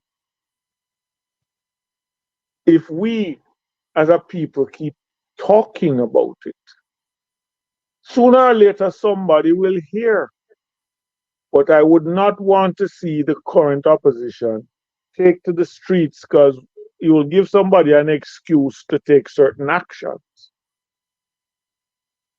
And I don't think it's a case where they're not. If you listen carefully, in Parliament, it's brought up. Not one person saying it, but different people. That is where you get where people say, "Sit down. Let me turn off your mic." No, Lord. But sooner or later, you'll learn that the truth doesn't need any rehearsal. It'll come out. You know what Rattigan said? The greatest defense against being said that you're being defaming someone is the truth. So there's But Finch Smith, it's true. Major Finch Smith, Uh-huh. we all know who the six are, you know. So if they think we don't know, Really? Mr. Rattigan, I think at least two people in this collage here have knowledge of what you speak. But as I said to you, I am buying stock in Malox.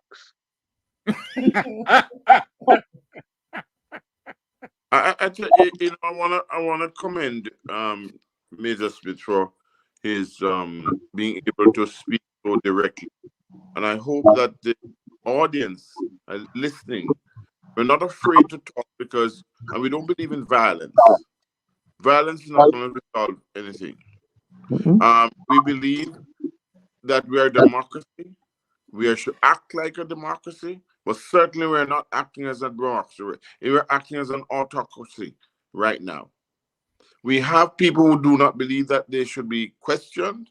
We have people who are making decisions, hiding people who are guilty of doing so many things, safeguarding them. The Prime Minister is now the minister of every ministry, including the Ministry of Security.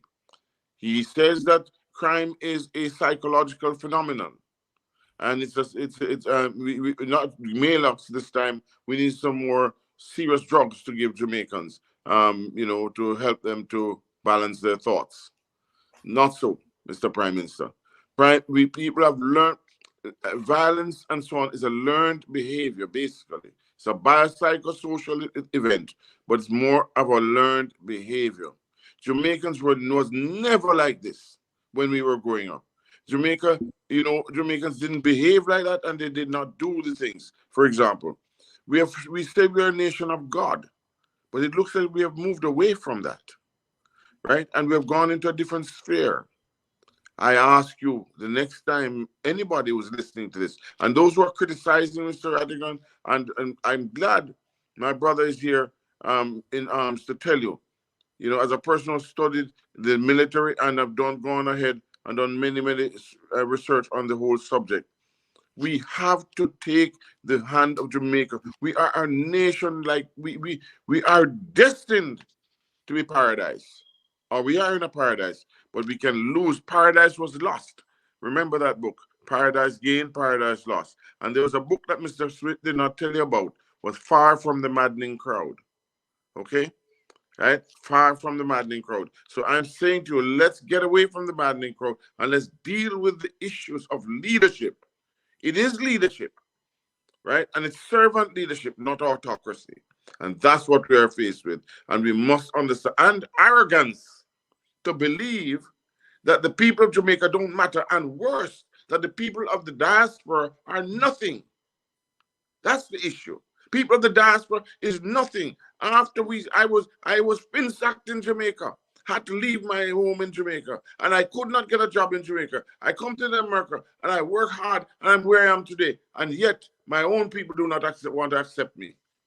That is the issue, and it's not the problem of the slave master, and not because of slavery. Everybody wants to put everything on slavery. I was never a slave. I will never be a slave, and I don't believe that we are slaves. We are higher than that. We are kings and queens, or products of kings and queens, and that's what we need. Look at Africa and what is happening in Africa today. We need a change in the Jamaica concept of what leadership is and love is. and what godliness is, and what we mean by our brother's keeper. And we love our neighbor as ourselves. We need to teach that and preach that. That's what we need. Thank you, Brother Swincy, and all the other participants.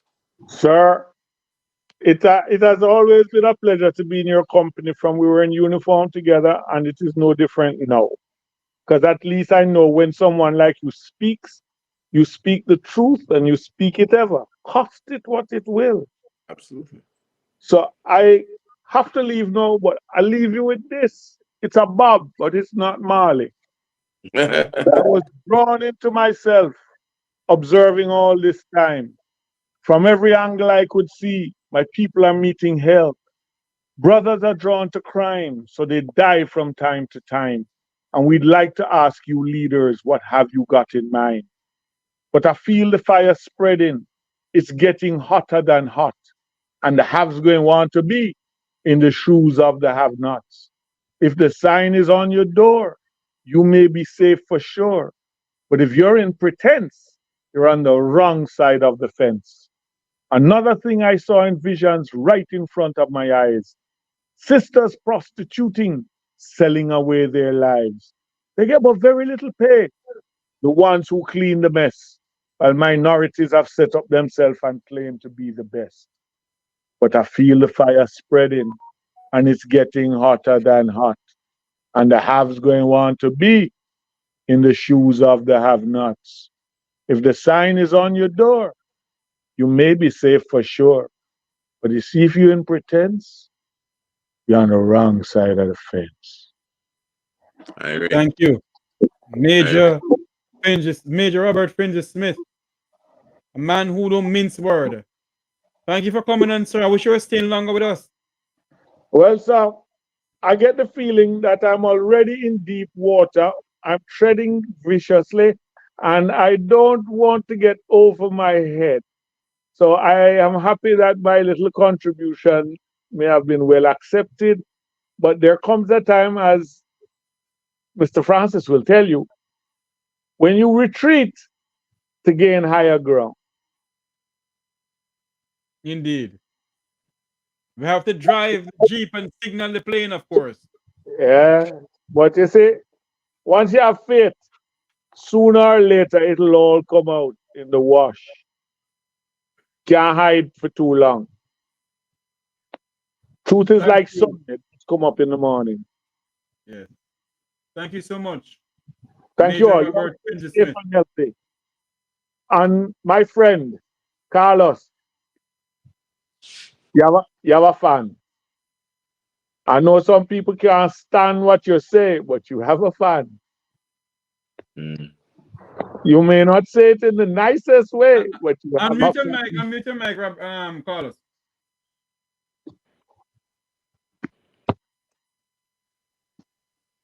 Hey, thank you, Mr. Smith. Thank you, brother. I hear you. You know it go. At the work. We used to it. Enough love. I agree. Thank you so much, Major Robert Finges Smith. Have a wonderful evening. We'll talk soon. Thank you so much, sir. Thank you for coming on. One of Jamaica's son of the soil, a man who will continue give his contribution to his nation. Thank you so much for coming on. Go back to Mr. Rattigan, and we're gonna ask Marie. She's waiting. I think she's getting tired of Jeffery now, you know.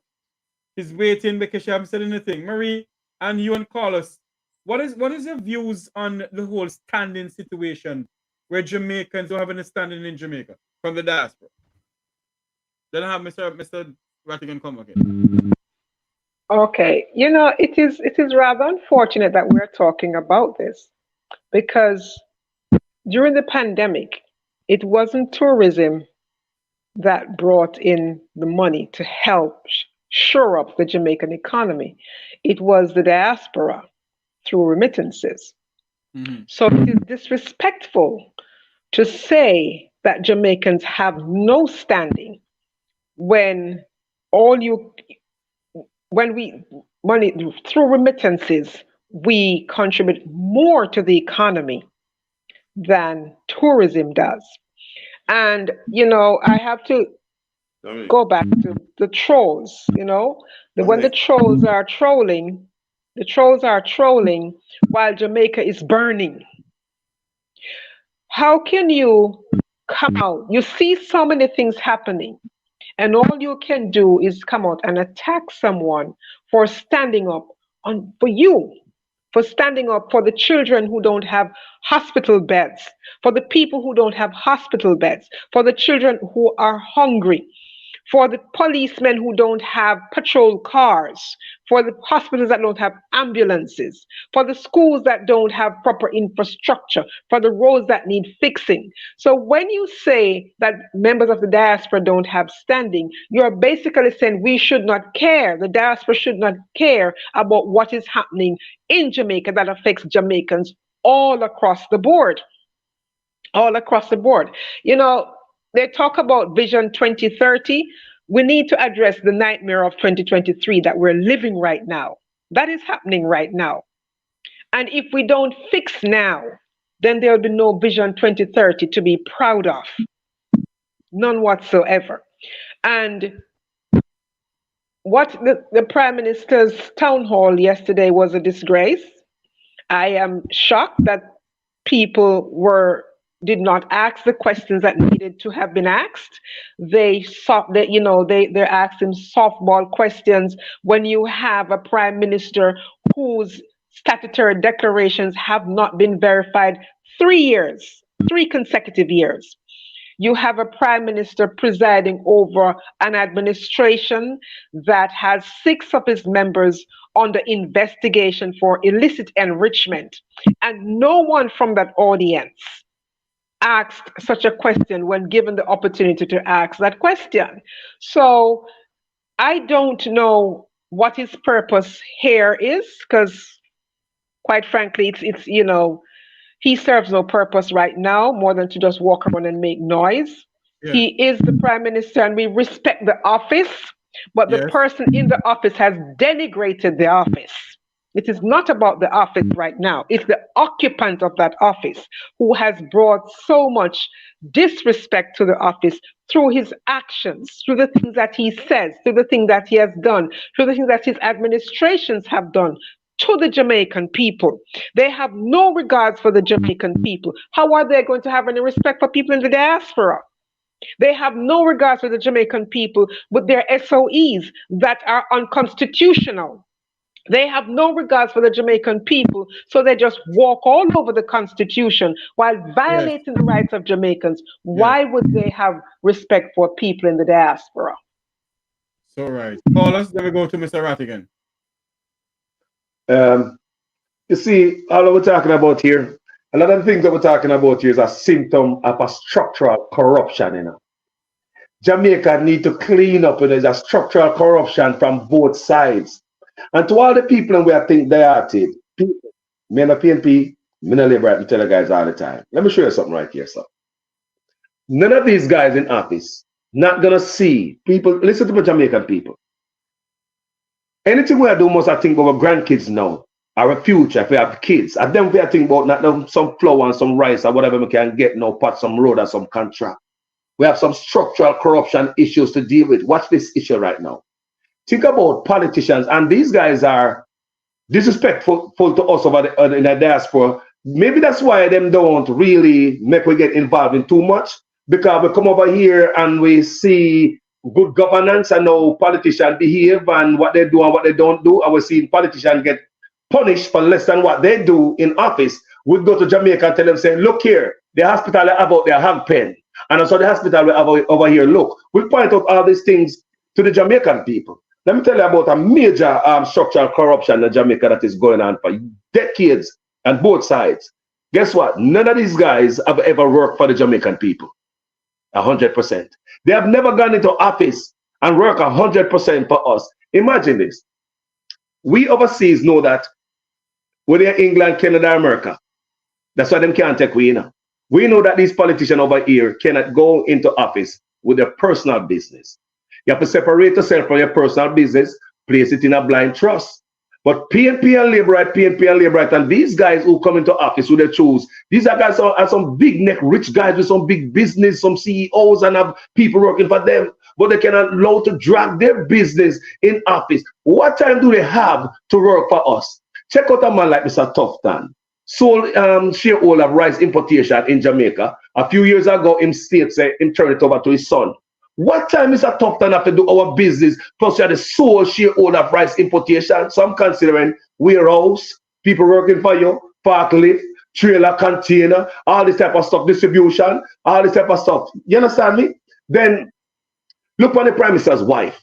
She's the Speaker of the House. She sits on the Integrity Commission Oversight Committee. She's on the Constituency Development Fund Committee and several other committees. What time this lady have to take care of a $800 million construction project? Someone want you guys to know this. And she's not alone. There are people in the PNP who are business people too. Mark Golden, he might plan to come in, come run. He's a big businessman, don't he? Mark Golden, if he don't separate himself from his personal business Jamaican people and place it in a blind trust, he's just gonna come do Andrew and his wife doing in office right now. He's just another scraper. They're not doing a work for us Jamaican. They're saying PNP and Labor Right come in and do the same thing with us. Can you go to your job and operate your business while at the company's job? That's called stealing company time. I was a shop steward. Not even a union can help you when I steal company time. So they are stealing taxpayers' money, conducting their own business. We give them 300% raise for what? They cannot separate themselves from the business while still operating business while in office. PNP and Labor Right do it. PNP and Labor Right do it. We overseas know so that is wrong. Structural corruption. That have to clean first. None of these politicians who are involved in conducting a business while in office can never serve them people well. That's why Jamaica mash up and stay so. That's why they can't see the hospital with people on the ground and the rats in it. That's why they can't take care of the schools. That's why the place mash up. So everybody come in there and do their own business, not our business. Check overseas. You see it run like that? The place is clean. That's why what we are running from this country, politicians have them business in the office. Come to places where politicians lay down everything and come to the people bare.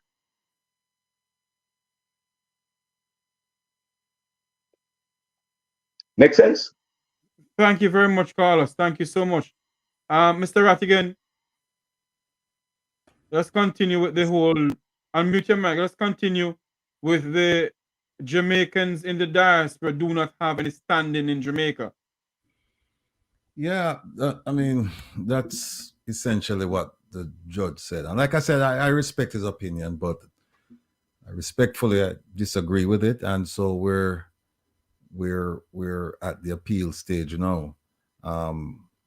What's interesting though is that this week we were getting ready to file a lawsuit against the Speaker of the House, but that intent was overtaken by some events, which we'll talk about later on. But yeah, that has to be put on hold right now because of certain things that took place this week. But we were ready to file a lawsuit. We're planning on filing it tomorrow, actually, but it has to be placed on hold for a little bit right now. So that's where we're at. But yeah, people, Remember we're going to say, let's make the listeners, the viewers on this YouTube channel know that Mr. Rattigan and myself was on the Zoom meeting last night that I broadcast live on this channel. But they will not give us the opportunity to ask any question. They did not. They did not give Mr. Rattigan nor myself the opportunity to ask any question on that Zoom meeting last night. So, go ahead, Mr. Rattigan. Also, I was on it as well. And I was not, I knew I wouldn't get an, I told you before that you would not be given an opportunity. It was a selective audience. It was a shame. It was a sham. And it's really sad that people could think, it's the election season. And they think that they can come here and they have a lot of money to go and spend on Jamaicans to let them vote for them. But I tell you something, if a Jamaican take our money and buy bread, I hope it choke them. Because believe you me, and then go to the hospital, them can't revive them. Because if you can sit down and allow people to abuse you and use you for so many years, and you have to listen. You know what hurts me and irks me? The people talk about the nurses and the teachers them leaving. Let me ask you a question.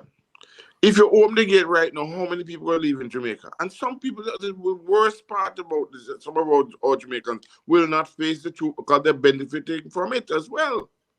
Right? They're not facing the truth. They curse the policemen, them and all that sort of thing and so on. And those policemen are going out there without protective jackets, without, they have children too. They live in areas that they are susceptible to be shot and killed. A lot of them have. Yes, and but before we go down that road, Dr. Francis, because we're going to go down that road, we have to go down that road. Okay, but let me just say about last night, finish about last night, please, Mr. Jeffrey. The fact of the matter is, though, that the Prime Minister should have allowed. He brought in people. We could see them. They were and they're calling their names and they were responding. I hope they're listening tonight because I told them of the event and that we'll be here this evening. And they must understand people are reasonable. And there are reasonable Jamaicans everywhere. But please stop it. Don't tell yourself this lie. They are not. They are tricking us. Let the trick stop now. Sorry, Mr. Rattigan, your time. Okay. Last night's performance by the esteemed ambassador, Jamaican ambassador to the United States, Her Excellency Audrey Marks, was despicable, distasteful, was shameful, as well as disgraceful. But it's par for the course. It's not the first time she's done this. This is a standard procedure. She said, "Oh, I'm inviting the diaspora to engage with the leadership of our country." And then when you get there and you expect to engage with them, she said, "No, I'm going to handpick." In fact, this last night was bad, but what's even worse was last year when they came. She even picked on people who didn't raise their hands. And it was so embarrassing because she, for example, she would say, "Oh, Mr. Brown, you can go ahead and ask the Prime Minister a question." And Mr. Brown would say, "Oh, Ambassador, I didn't have my hand up, but since you call on me, yeah, Mr. Prime Minister, how you doing, sir?" And blah, blah, blah. And then they'd go into a discourse. But that's how terrible this woman is at representing all of us. All of us. They're protecting the Prime Minister. They're protecting the Minister of Foreign Affairs and Foreign Trade. And last night we saw evidence of it. We were all witnesses to that, right? But that's only like Mr. Rattigan. But that's only like Mr. Rattigan. The Zoom was controlled from the Jamaican Foreign Affairs building in Kingston. I know. But don't forget that when I was asking questions last year, they shifted my questions into the ambassador's private chat. Yes. They took it out of the regular chat and it went over there so nobody could see it, right? And then I have to say, shame on my diaspora brethren and sisters, the ones who got a chance to ask questions and ask stupid questions. They're not stupid people, but they ask stupid questions. And I'll tell you what I'm talking about. The first person to ask a question was Paul McFarlane, and he talked about ivermectin for dengue fever. No, don't laugh, Jeff. I mean, Mariella. No, I think it's a decent question because Jamaica is plagued by dengue fever now, and he felt like, hey, here is a solution to that problem. But Paul McFarlane was the problem. But Paul McFarlane was number 3 as far as hands are raised. There was somebody. I was number 3. No, I think you were number 2 on my screen. Yeah, number 2, yes. You were number 2. There was somebody, then you, and then Paul McFarlane was number 3. Then the next question was asked by Andrew Sharp, who was number 4. And he talked about disability and donation. I mean, it was a good discussion because, I mean, that's a valid, so both of them, they're valid. I'm not, and listen to me carefully, folks. The first question about ivermectin for dengue, and he was asking for the Ministry of Health to consider it. It's valid. The second one about disability and donation, valid. The third one was a lady from Cayman, Winsome Ratcliffe, and she was talking about owning the brand, Jamaica brand, and also about salaries for government, valid. The fourth was Diana McIntyre Pike, and she was talking about community tourism garbage collection, and she was asking, she made a plea to the Prime Minister to say, please don't destroy the ecology of the South Coast. We don't want the South Coast to be like the North Coast. We don't want the 1,000-room hotels. We want the boutique hotels. Valid. All of those questions valid. But the ambassador skipped over people like Jeffery. Now, here are questions that you didn't heard ask, right? In 2016, the Prime Minister made a pledge to the people of Jamaica that within the first 100 days of his administration, he was going to introduce legislation for term limits of the office of the Prime Minister. 2016. 2022, Jeffery Tavares, the host of this program, asked him on the same Let's Connect platform. He said, Mr. Prime Minister, you promised this in 2016. We haven't seen it. What are we to do about it? What should we make of it? The Prime Minister said to him that it was in the 2016 manifesto, but it wasn't in the 2020 manifesto. Now, putting that aside, that answer is just complete garbage, because you said in 2016 it's 100 days. And then you wait 4 years and say, oh, it's not in the one, and it's 4 years from now, and so we're not going to do it. But here's a point about that question. I went and I looked in the 2016 manifesto, and there's nothing in there about term limits for the office of the Prime Minister. Remember what we're going to say. Hold on. Listen to this. Within the first 100 days of our government, we will start the legislative process to institute, and I want you to listen to me carefully, impeachment proceedings in Parliament. This will add another layer of protection of the Parliament to ensure that only members of unquestioned integrity sit in the Parliament. I was trying to find the one that he said term limits for the Prime Minister. Continue. So I looked in both manifestos. There's nothing in there about term limits for the office of the Prime Minister. So the question I wanted to ask him last night was, Mr. Prime Minister, did you misunderstand Jeffrey's question, or did you lie? Because it's not in the manifesto. That's question number one. Question number two, the no vote in the United Nations, where we had the Jamaican ambassador to the United Nations, Mr. Brian Wallace. Now here's the sequence of events, folks. The UN sent out the Jordanian proposal, and it sent out the Canadian amendment. The Jordanian resolution and the Canadian amendment. They sent out in hard copies to all the countries, so they got a chance to look at both of them. Jamaica discussed it, not only amongst themselves, between New York and Kingston, but they also discussed it with CARICOM. And Jamaica made a statement on behalf of CARICOM. One. Two, the Canadian amendment came up for a vote. Jamaica registered an abstention. 3 minutes later, 3 minutes later, the vote for the resolution came up, and the Jamaican ambassador to the United Nations sat in his chair. There was a French outfit who did a picture, and I think a video of him sitting in his chair with his phone, waiting to get for Kingston to tell him how to vote. He sat there. He didn't even take a bathroom. He didn't do a bathroom vote, which is when you don't want to vote, you go to the bathroom, you let the vote proceed, and then you come back in. Didn't do that. And here's what the Minister of Foreign Affairs and Foreign Trade said. She said, I'm paraphrasing, the lines got crossed. That's number one. And then meaning that there was some kind of miscommunication. And number two, they were still discussing the issue when the vote came up. Damn lie. They discussed the issue before he made a statement on behalf of CARICOM. So they didn't answer. That question wasn't asked about the no vote. The question number three, standing, that wasn't asked.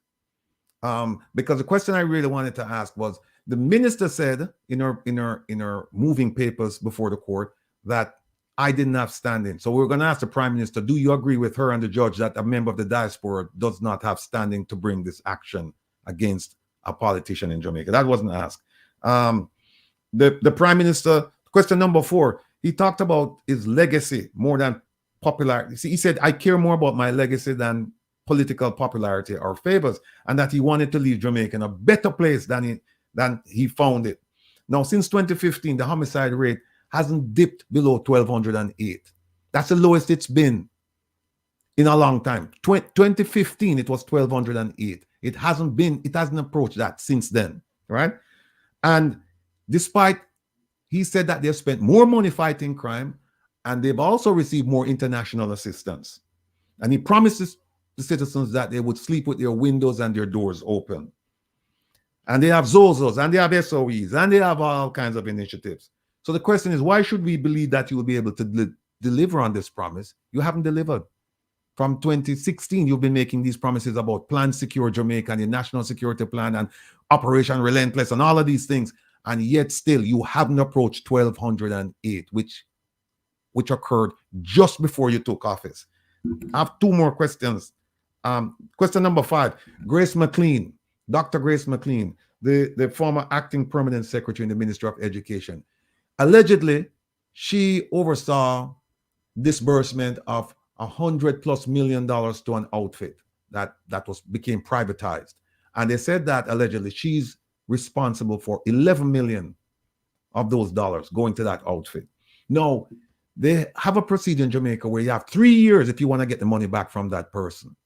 The Jamaican government allowed the 3 years to elapse. And her lawyer made a motion in court saying that the statute of limitation ran out. So the question is, how can you claim to be fighting corruption and you have 3 years to bring an action? And this action is not to punish her, it's just to get back the money that she's responsible for disbursing. And and they failed to do that. And the last question I would have asked was, here's what he said last night. He said, Jamaica is still a country that depends on foreign aid, and it comes with compromise, right? So we wanted to ask about the Moroccan fertilizer. What compromise did they make to get the fertilizer? And he said, but they'll never compromise the values, laws, and constitution. So the question then is, what about the same-sex couple that there was a big brouhaha about the other day? Were they granted their credentials to come to Jamaica? Because we haven't heard anything. Not a word in English. We haven't heard anything. And we know, and you see, the Prime Minister, look, we punch above our weight when it comes to food, when it comes to culture, when it comes to sports, but not when it comes to foreign affairs, diplomacy. And he gave the impression that when Jamaica sits at the table, we have the same power, the same impressionable spirit as Russia, as China, because when we sit as equals. That couldn't be further from the truth. That could not be further. Remember what he said. Jamaica is still a country that depends on foreign aid. Now, how can you depend on foreign aid and you go tell people what you want to do? No, they tell you what you're going to do. Can you imagine Jamaica telling the U.S. government, look at what happened with Venezuela. Jamaica had an outstanding relationship with Venezuela, and as a result of that relationship, they were getting cheap oil. Now, this man, can't disrespect him. He's my prime minister too. Prime Minister Holness listened to the American government and destroyed that long-lasting relationship with Venezuela. But God no sleep. You saw what happened. Oil crisis. America now is buying oil from Venezuela. Guess who can't get oil from Venezuela? Jamaica. And they don't even have the foresight to say to the Americans, listen, we follow you, and destroy our relationship. And as a result of that, we're not getting the cheap oil. So here's what you do. When you buy the cheap oil and buy our allotment in it, and then you give it to us, then we buy it for you from the price that we would have gotten it from the Venezuelans. They don't do that. So what you have a bunch of rank amateurs running the country. Pick a ministry, rank amateurs. Ministry of Health, him up on the beach, a dance to little cottage from the grill, right?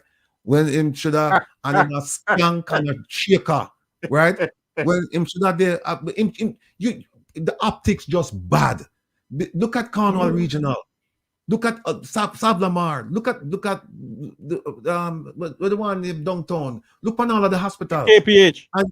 KPH and you the Palm Beach. I'm not saying you don't deserve at some time, but the optics. Go do it privately. Somebody say him should do it at night. Him should go at night time when nobody not there on to see him. But look at Ministry of National Security. I mean, one last point, Jeffrey, and then I'm stepping off of the stage. No. Look, the way you do things, right? And believe me, when I left Jamaica, I left Jamaica before I could vote. I never voted in Jamaica. And I had no interest in Jamaican politics until a year. I've been on this thing a year, right? And Here's what I realize. They don't, politicians, and to Jamaican Carlos's point that they don't do what's in the best interest of the people. Here is what happened with this government now. They have square pegs in round holes. You have a medical doctor with no law enforcement experience in charge of Ministry of National Security. A medical doctor who, by the way, WikiLeaks cable came out saying and linking him with drug dealers, right, and gang members. He's in charge of that. Then you have Mr. Tufton, who is a marketing specialist, who is in charge of health.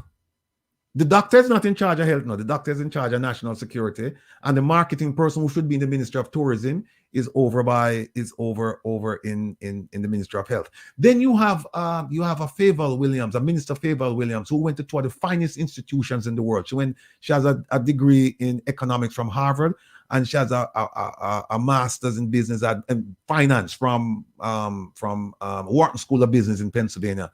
Where is she? She should be at Ministry of Finance. But where is she? Ministry of Education.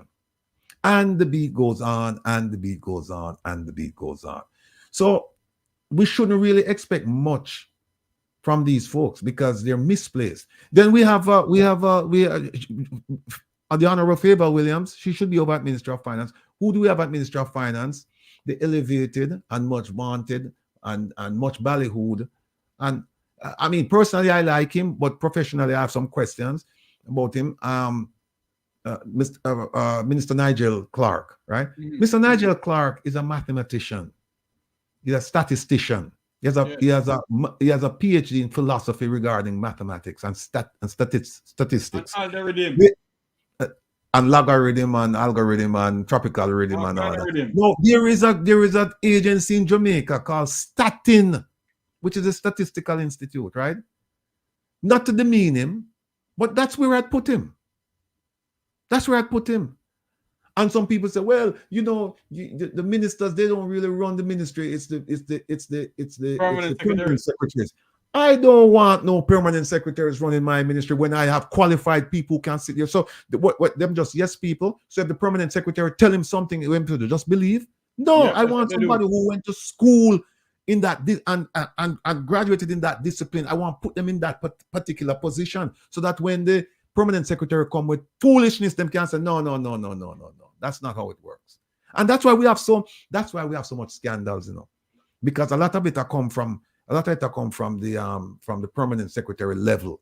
Mm-hmm. Because whatever them tell the ministers them just do it. Plus the ministers just tell them what to do. And it's a whole bunch of confusion. The left know the right, or the right know the left. I'll step off of the stage because I know my sister Maria, she have a lot to say, and she just pent up. She doesn't want to release. So yes, let me just and no, she may tell us she want to go. So let's just have our talk, and I know Maria may have a busy day tomorrow. Indeed, I do. I have to be up for 4 o'clock tomorrow morning. Yes, but you know, Jamaica has a systemic corruption problem. And if it's not addressed, we will be here talking about it next year and the year after this and the year after this and the year after that, right? We have to address it. We have to hold people accountable. And when we do it now, we set the tone for those coming in. We set the standard for those coming in. So politicians coming in will understand that it cannot be business as usual. When the Prime Minister talks about, you know, it's a democracy and they don't trample on the rights of Jamaicans, he's telling a lie, because he has violated the Constitution on so many occasions, which is trampling on the rights of Jamaicans. So we have to come to a place, Jamaicans have to come to a place where they have to be serious, rise up, support us in what it is that we're doing. Instead of attacking Rattigan for filing a lawsuit against Kamina Johnson-Smith, support him in what he is doing, because it is the facts are there. You cannot deny the facts. Instead of getting up and saying we are bad-minding the Prime Minister who want to tear the government down. Nobody wants to tear the government down. Nobody is bad-minding the Prime Minister. But if you have a Prime Minister who is yet to verify his own statutory declarations, then that is called for reasons to, those are reasons to stand up and defend the country, not not the party. And we have to realize now that we're going into an election season. Who are the 6 people that are under investigation for illicit enrichment? Are those people going to be a part of the slate of candidates being put forward for Jamaican people to vote for in the next election? So these are the things that we must address. And Jamaica is a beautiful place. It can be a better place. The Jamaican people need help, but the diaspora alone cannot do it. Jamaicans have to be serious and stand up with those of us in the diaspora who are willing to stand up for them and stop running their mouths about who is bad mind and, is going to do well. It's not about party politics. It's about the Jamaican people. It's about the hospitals that are not working. It's about the schools that are not funded, the teachers that are underpaid, nurses, police. It's about all of that. It's about Jamaica at the end of the day. Thank you very much. Marie? Sorry, I'll be signing off very soon. Yes. Thank you so much for coming on. And we have Mr. Herb Nelson Jr. here with us. So, Marie, thank you for coming on once more. Thank you so much for coming on. Thank you very much, and greetings, Jamaican Carlos. Which is take a question, man. Huh? Oh, yeah, we're gonna run around. Make sure take a question. No, she wanted to go home. She wanted to go to get up tomorrow. After Huh? You take a call, man. I know Maria. All right, go ahead. I can give you 10 more minutes. I gotta go to bed. All right. You're talking, but I'll give out the number for people to call in. Mr. Nelson, welcome, sir. Yes, sir. Man, let me tell you, I've been taking some powerful drugs here to be able to sit up. And I'm sitting here and all of a sudden, zam, But I can assure you folks, I'm not abusing drugs. I'm just out of it. What do you think about good. What do you think about the Zoom meeting at the Jamaican embassy? The Zoom meeting, I'll be honest with you, I could not even sit up for it. I could not sit up and deal with it. I heard the opening when this began with this opening, and that's the last thing I remember. It was just like tonight, This damn drugs take you out before you can blink and say, who that? And you know me, guys. I'm always up till 2-3 o'clock in the morning. But this drug is my boss. And when he said to me, brother, you're not here, I don't have no answer for it. It just take me out, You're a brave man. You're a brave man, Herbert. Yeah. You're a brave man. You have to announce the number 954. You can put it on the screen. 954-529-8030. Yes, 954. Yeah, the phone lines are open. KZR, the phone lines are open. 954. Wait there. 954-529-8030. Oh, they see that. Good night. Welcome to Mek Wi Talk. Yeah, good to Jeffery. I'm watching the program, and I'm going to say this to you on the panel. That SSL matter is not nothing new, that something would have missed. Reason why I said that, I know personally that was a part of some operation there. And I went to Jamaica sometime and I was asking, why is that working there? They said the police turned up to his place and checking him out for some investigation. I said, why? If your hands are so clean, why would you not be in there and that person just disappear? So what will come of this? Many big person behind this, many big company that you and many other person know are just in the shadow of this thing. I'm telling you. Thank you, my friend, for calling in. This missing a file is nothing new, guys. It's common sense. Look at it. We are in the financial sector. I studied accounting and IT. Banking file cannot miss it. Once it go in the cloud, it cannot remove. If you know basic IT, anything goes on a CD thumb drive, Yes. hard disk can't be deleted. Yes. If you even delete it, there's recovery software. I say that to say this. Simply, if you send a transfer, I have some files. All they could have simply done, close off the place, whatever is on the hard drive, store it to a cloud drive, and then the information is accessible to the entire team to do the investigation. Yes. But they're not going to do that because too much bigger players in the market and the information is nowhere they're in control of now. When it's on a computer, the computer is missing. Then you can tell who don't understand the world of IT or accounting garbage. Yeah, but Why would you lock up one lady to say that she's the mastermind, 30 persons was affected? Okay. He give a list. Who verify and vet that list to say that all these persons account was affected? That's one. Two, to what extent these accounts was affected? Three, how did they get the money from the bank? I remember specifically the lady vividly said she'd have sent the bearer.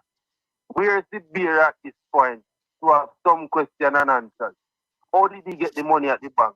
What bank they had the money? How did they get that money from the bank? From a withdrawal seat? These are questions that never going to be answered. Yep. Well, can I ask a question? I mean, I'll have Mr. Nelson and Mr. Rattigan and others comment on it. Thank you for calling in. Sure. Thank you. I do believe the problem from. Go ahead, Doc. Go ahead, Doc. You were saying something. No, I just think that the answer, it cannot be lost completely. They may take some of the information, but based on cyber expertise nowadays, I know that some of the information can be retrieved in cyberspace of the cloud, etc., etc. It cannot be totally withdrawn from the whole system, even if they take the drive. It is. I get the information where it is from a friend of mine who came down. But you have a better grasp of this than me, Herb. One moment, please. Mek Wi call. Good night. Mek Wi talk. Good night. Good night. Can you hear me? Yes, sir. Go ahead. Hello? Yes, sir. Go ahead. Yes, your show is so powerful. You see, me there in Jamaica and I listen to the whole program and Rattigan, I tell you, me listen up to that man, you know? So I want to keep up the show because I notice your show is not political. You talk straight across with the board. You see? And what the town hall meeting with the diaspora, I guess all those people who them choose to speak, they're supposed to was you know, choosing long time. They know what those Christian those people were saying. So they don't hook me to anybody at all. And they have certain person who them choose to talk. Yes. And when I look at the ministry again, and the minister them kind of mismatch. You know, it's a total wrong. It's a total wrong. And what we notice in Jamaica again, you see, they might talk about 2013. This present prime minister I do something for them can remember in the next 5 or 10 years. Yes. You now do nothing for look back on the generation 100 years from now. Yes, we have the next call coming in also. Go ahead. Yeah, so you have to do something to make we can look back on 100 years, the generation that's coming after us. All so, right. you know, I know this premise is short and yes. Next time I call you. When I win your program. I come on partly every day during the week from 1 until 2 o'clock. And in the evening, So sometimes I come on at 7 o'clock. All right. Thank you very much for calling in. Remember to like, share, and subscribe. Yeah, man, I do that long time. I'm to the program. Thank you very much for calling in, my friend. Thank you. Go ahead. Let me add to what Doc started saying. What we brought to Jamaica, Jeffery and panel, in 2018 was an entire security operations center, complete with 3 fusion centers, one in each Cornwall, Middlesex, one in each county. And we gave Jamaica an ability to peek out on the horizon and predict with accuracy different parties attempting to set up an invasion of different financial systems in Jamaica, right? You could predict that. It was predictive policing that we gave them. We could put the entire population in a database, and we could tell in the population who was going to kill whom, who was holding revenge against whom, who were the family members that were injured by another family members, whether it was 50, 40, 30 years ago, and who was going to retaliate. So everything that we gave Jamaica would have been showing up who did the ripoff in the SSL and who would have been capable and fully responsible for such an action. Well, what happened?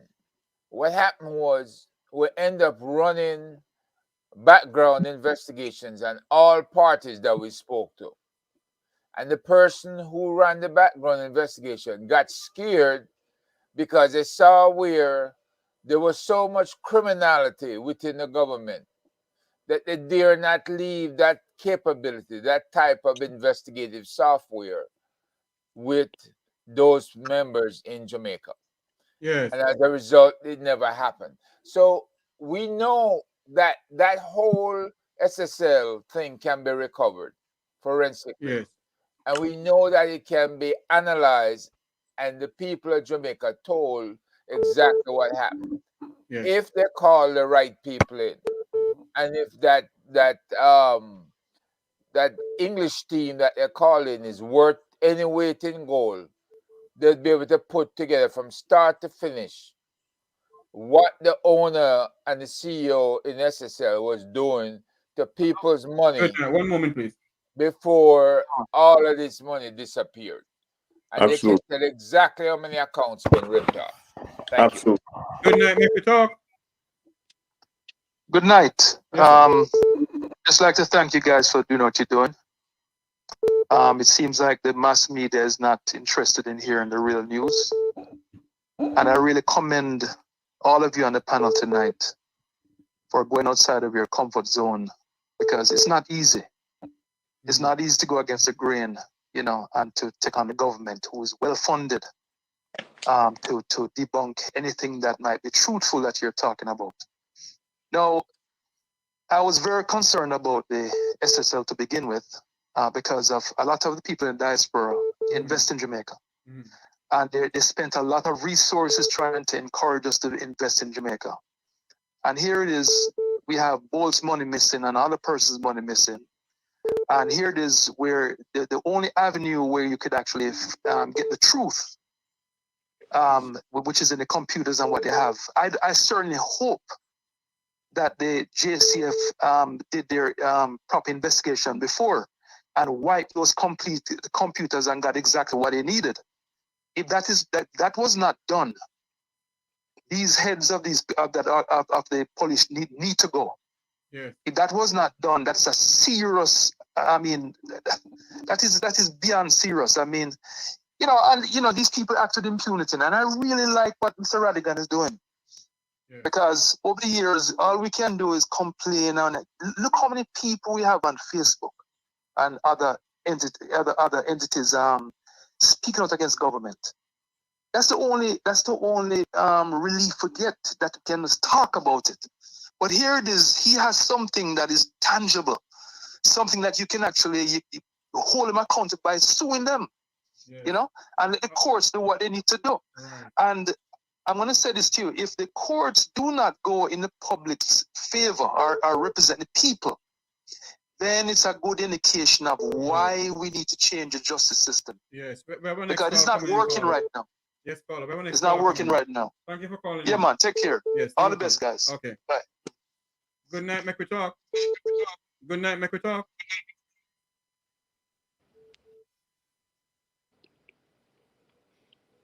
Good night, Mek Wi Talk. Good night, good night, good night. Don't you dare trouble Zion. Good night to you, Jeffrey, and your fellow panelists. Hey, we have to take bad things meant to. Let me start by saying this. What did you guys expect from this meeting? Remember, you know, it's the same DPP who charged a dead man. Yeah. Remember, you know, Mr. Rattigan, I called you to tell you about before you're ruling. You see, the next time when you mess with them people, Mr. Rattigan, what them going to do is when the paperwork come down from this, them now go file it in time. They have done everything. These people do not respond anymore to verbal assault from the people. They do not. These people have passed the point of we can approach them decently. These people, the only thing can be a threat to these people is if the people of Jamaica physically stand up. Yeah. These people have done everything to insult Jamaican people. When you look at how many case rulings, when you look at how many stupid excuses these people have come and tell us, come on now. We need to wake up and stop saying, we are going to do, we need to be doing. Thank you very much, my friend. That's my 2 cents. Thank you for calling in. Thank you. Wilfred Rattigan. I'm Mr. Nelson.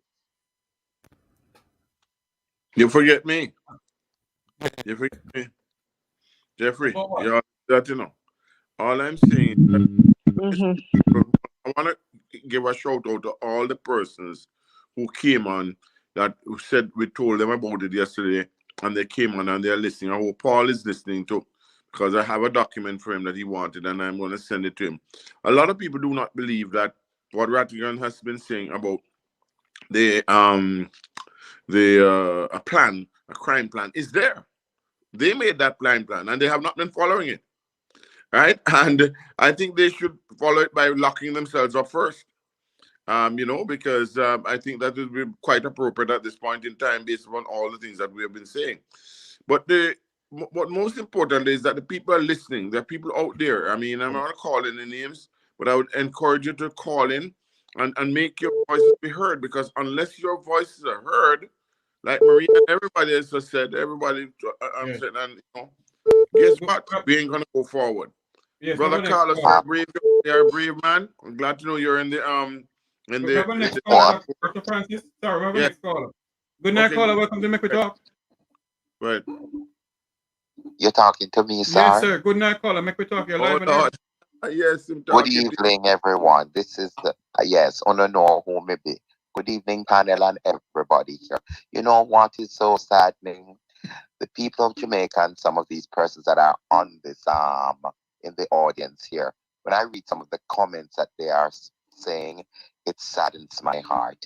It makes me wonder if they understand that we are advocating for them and that there's no partisan alignment here, no political alignment. I've never voted in Jamaica, but I just want the people to understand, rivet this in your head. We are advocating for the betterment of Jamaica and its citizens.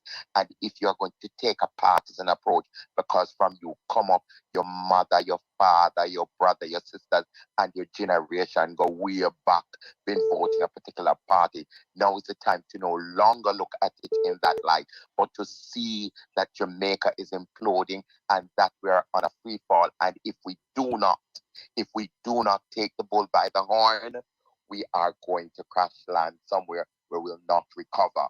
The government of Jamaica is fully aware that you give you a chicken, give you some rice, you want Bakla Isle or by Kentucky, you want $10,000 and you get there and they'll get your vote. You need to take your vote as an important part of civil society and don't bite the taxi fare when they say them a drop. Is a trick. They are tricking you, Jamaican people, and you are drinking the Kool-Aid. When I drink the red Kool-Aid on the mouth lip red like a bonfire. at time to stand up and understand that they do not mean you any good. None of them, not one single one of them.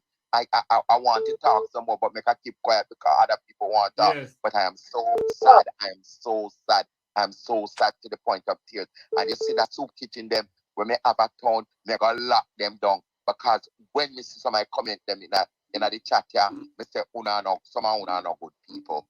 Remember me telling us something. All right, thank you for calling in. Good night. Good night, sir. Thank you. Thank you, Michael. Yeah, but Jeffrey, not this call, but this call and the call before made some very valid points. But the thing about corruption that has happened in the past is that we didn't have social media. Now it's a different time altogether. All we had was the local media. They spoke about it for a few days, and then it would, everything to become 9-day wonder. But now it's a different time where social media has created a sort of network where young people and people who have the best interests of their country at heart are taking it serious and taking the fight to the politicians themselves and to the business leaders and saying, not anymore, because you have done enough to cause destruction, not anymore. And with that, I say good night, my friends, and I'll talk to you all soon. Thank you, Marie. Good night. Okay. Have a good night. Okay. Good night, caller. Welcome to Mek Wi Talk. Good night. Yes, sir. Good night. So my question is, though, with SSL saga that is happening, crop up back again. Just think along the line that there's no investigation, because if there was any investigation going on, right? At this stage, you could not come and tell us about computer. Somebody steal computer. What anybody thief any computer right now, that computer not supposed to have nothing to do with SSL investigation. Yeah. The smuggler thief that computer wasted time of looking at SSL last night. Right? Yes. Because from the time SSL and this English firm or whoever, FBI, there's no FBI in Jamaica. whoever, Hold on for me, caller. There's no FBI in Jamaica. The FBI is in Jamaica, but the American embassy is sitting down. No, man. We're just being sarcastic here. I'm not being sarcastic. Right? I'm being realistic, sir. There's no FBI no, in Jamaica. I hear you. There is no FBI investigating anything. Yes, Jeffrey, but what he's saying is that he understands. Hold on for me, Francis.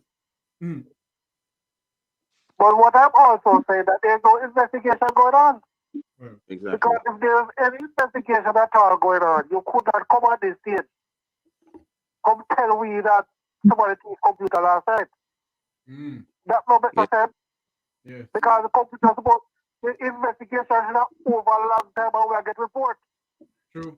Now come tell me now about computer steal, the thief computer last night. All right, sir. Thanks for calling in. The last thing you hear about SSL is that this English firm will have some insurance money for the firm. Yes. You're not supposed to go to SSL, you're not supposed to go to SSL, you're supposed to go to the insurance, supposed to go to the people who invest them money in SSL, you're not supposed to go to pay SSL. All right, sir. Thanks for calling. I have a next call coming in. Okay, sir. Thank you. Good night. Good night. Welcome to Mek Wi Talk. Good night. Welcome to Mek Wi Talk. Good night, Jeffrey. Good night. Hi. Hey, good night. Good night to your panel. And good night to the listeners. Thank you. Good night. First, I must say the views expressed by me is not the views of anybody on the panel. No, the Mek Wi Talk program. But very, very good. But I have been listening. I'm a Jamaican living abroad. I have been listening to the conversations for quite some time now. And I think it's really time that we really understand.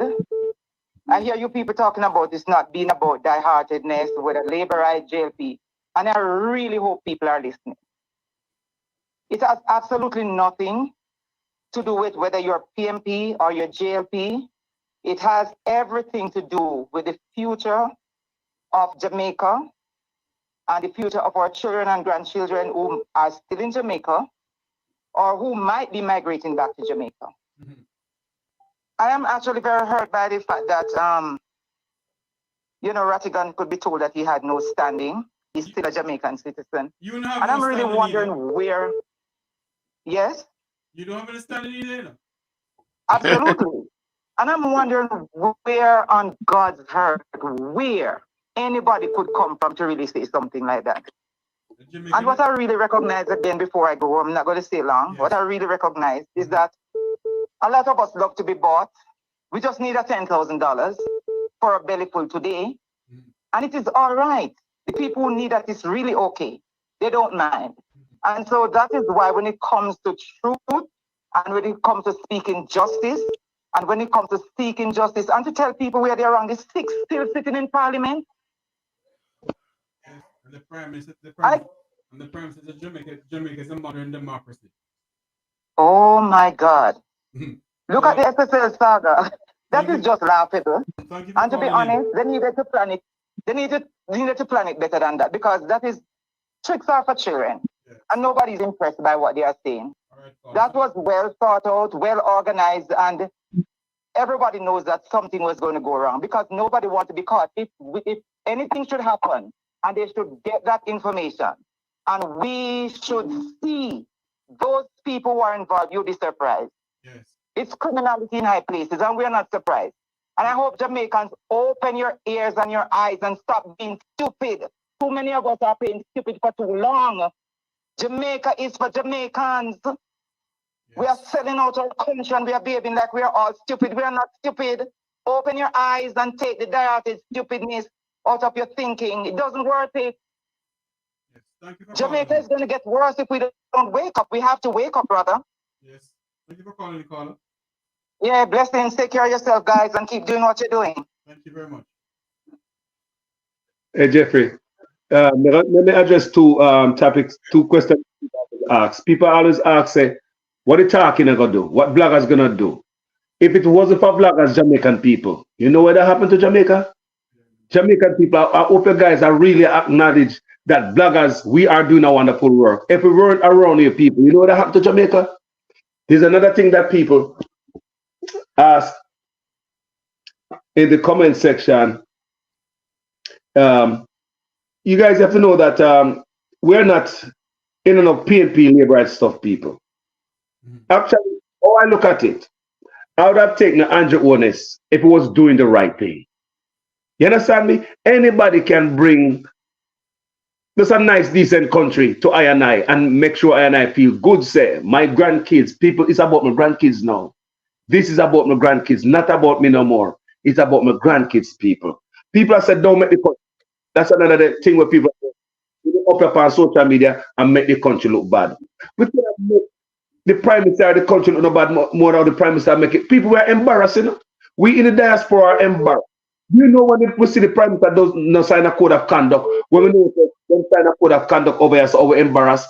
The Prime Minister does not asset people for several years. We are embarrassed people. The Prime Minister in asset in Parliament people should speak up the own. Nowhere in the world. It might not be illegal in Jamaica, but it might be unethical. We are embarrassed. The man take out the money to SSL with government money, like Usain Bolt money. Now 200 people. We are embarrassed people. Yeah. We can go. There's so much embarrassment that is coming out of Jamaica. We don't have to speak it, people. We're going to read it in the news and bring it to you guys. Yes. Thank you. Good night, caller. Welcome to Mek Wi Talk. Good night, Mek Wi Talk, Mr. Tavares and Mr. Rattigan. But a long time I want to talk to. I am a Jamaican. Yes, sir. Living in the United States, I know, and we want to talk to Mr. Rattigan. Also, some things you cannot. First thing, my get about this. You cannot put a boys in a man job. And that's the fact about it. I am an old timer. Yes. I mean, when I say old timer, long time, and enough people do not understand and know the politics of Jamaica. But I can tell you where, because I am from the districts of Frankfield, when Minot and when name again, Edwina run election. When the first set of gun come to Jamaica, it is in a castle. You understand me? And I don't want to call the name. But please don't, you know who can come here. No, sorry. Please you know who can come here. Please I am not doing that, sir. Thank you. That is 67. And from those type of people come in politics. When Buster Manty look at Michael Manley and tell him, said, look, do not give that man a chance in politics, you know. Like, you never know them thing there. You understand? That don't give that man a chance in politics. But because the politics is so dirty and they do everything we carry on Jamaica. I tell you something. Why Michael was so eloquent, so equipped. Michael's a white man, and all the things that were going on. He was the only leader could stand up to the white man because he's a white man. You think a white man I could listen to a black man, my brother? One white man now listen to a black man, you know what? Yeah. So Michael could stand up and talk to him. But what happened? How it go? They tell you yes and they work with you and give you one thing in the other hand. And 2 more years down the road, them turn them back and put them hand behind it and them same one cut you down. Yes. And that is what Jamaica be. Me can tell because me can tell me a whole man now. Yes. I'm going to give you a next instance. I'm going to give you a next instance. No, sir. When We have to go now. We have a next call coming in, sir. Thanks for calling in. Tell Mr. Rattigan I'm trying to get him and I can't get him. All right, sir? All right, sir. I'll tell him. He's listening anyhow. All right, good. All right. All right, sir. Good. I will try to listen. Okay. Link me Saturday. Link him on Saturday. Wow. Good night, caller. Welcome to Mek Wi Talk. Yes, sir. Repeat. I didn't hear you, sir. In Jamaica, and I didn't hear you, sir. What you said? You're what? I'm a concerned Jamaican citizen, and I'm calling to ask and to clarify some things on the program. Go ahead. What if it were to be told the 6R name and the Prime Minister is in it? What are the potential consequences, and would there be a snap election in this country, and how would the opposition respond? All right. What we're going to do, we're going to get the panel to answer you. We're going to hang up on the panel to answer you, okay? Okay. All right. Thank you for calling in. Mr. Rattigan and Mr. Nelson and Mr. Francis, can you answer that, please? Herb, you take that one on. If not that matter, but when those names come out, we know that Prime Minister and his wife has got to be on that list from everything we're seeing with the two of them, right? And just the leadership of the country, knowing that the leadership of the country, your Prime Minister, has unexplained affluence, right? Unexplained. He cannot explain where his money coming from. And the wife cannot explain where her money comes from either. Because when she started off small, 22 million, and she ended up with over 800 million in value, that means there's money pouring into that building complex. There is money pouring into this upscale apartment complex she's building. So where is the money coming from? Like most other unexplained high-rise in Jamaica, she can't explain where that money is coming from. But she have the gall to take this woman to court, to force this woman to allow her to build across her property. And that's bully. That's been a bully. And that's been a bully because you believe you're in power and you have been empowered to bully everybody that you come across. So with what's going on right now, those two were positive. Has got to be on the list. Only problem is she heads up the Speaker of the House.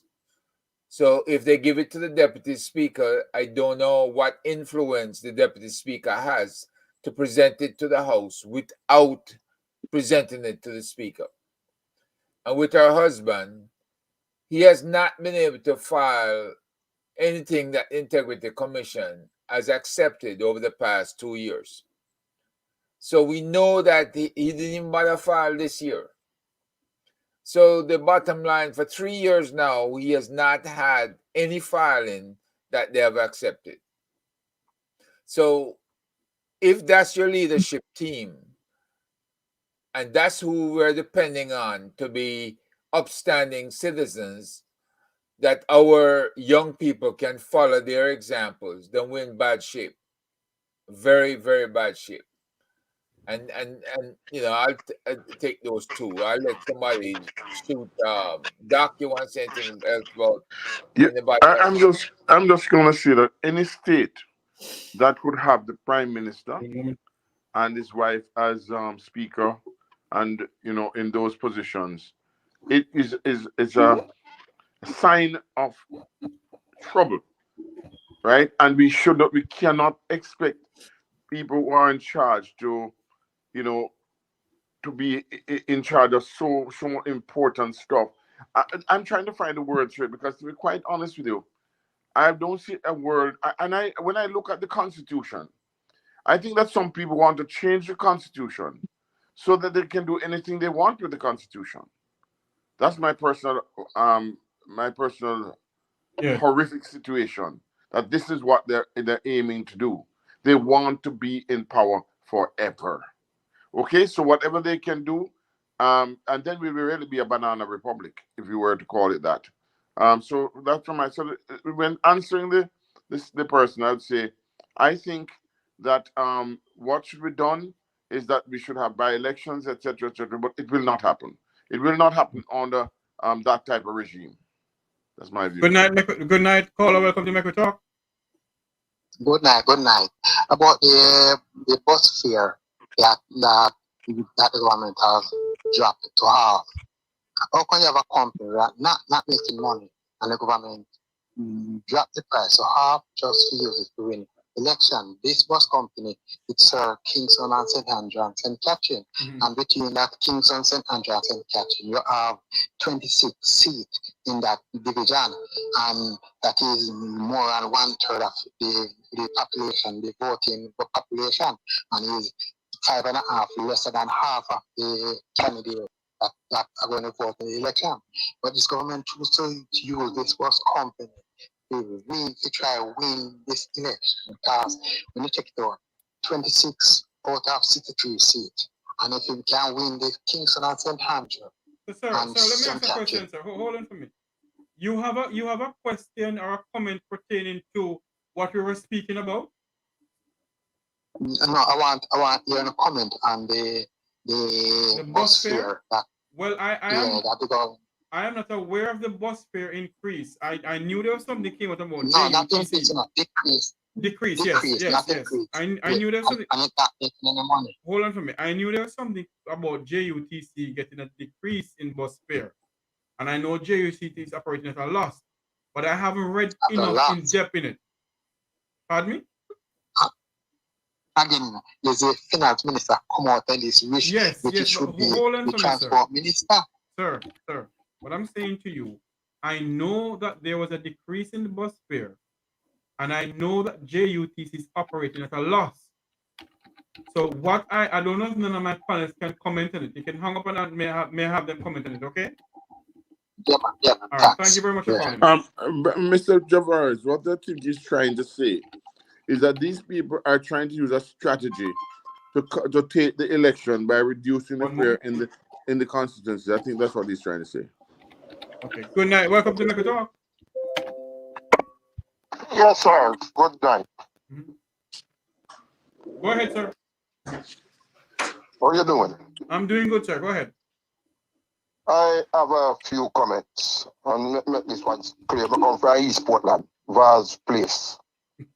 But I want to know if Marky G, because when he come in, now, if he can prosecute them, get back the state money, take back the state property and give it back to the state.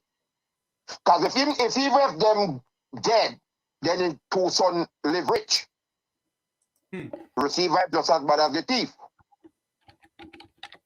So, more people ask that question, can Marky G prosecute them, get back what belongs to the state, and give it back to the state?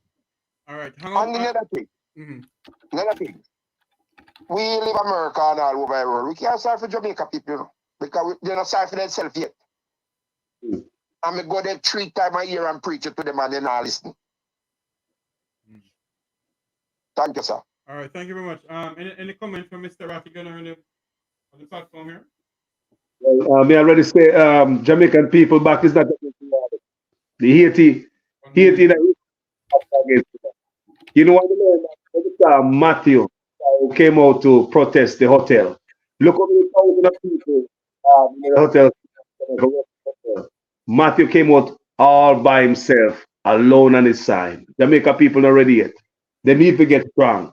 Because people alone can free our people. None but free our mind. Emancipate yourself from mental slavery. None but ourselves can free our mind. We have to stand up. Good night. Welcome to Mek Wi Talk. Good night. On the point of I want to ask a question really about Do you the have us on Constitution speaker, of sir? Jamaica, and I don't know if it is Do you have us on speaker, sir? What?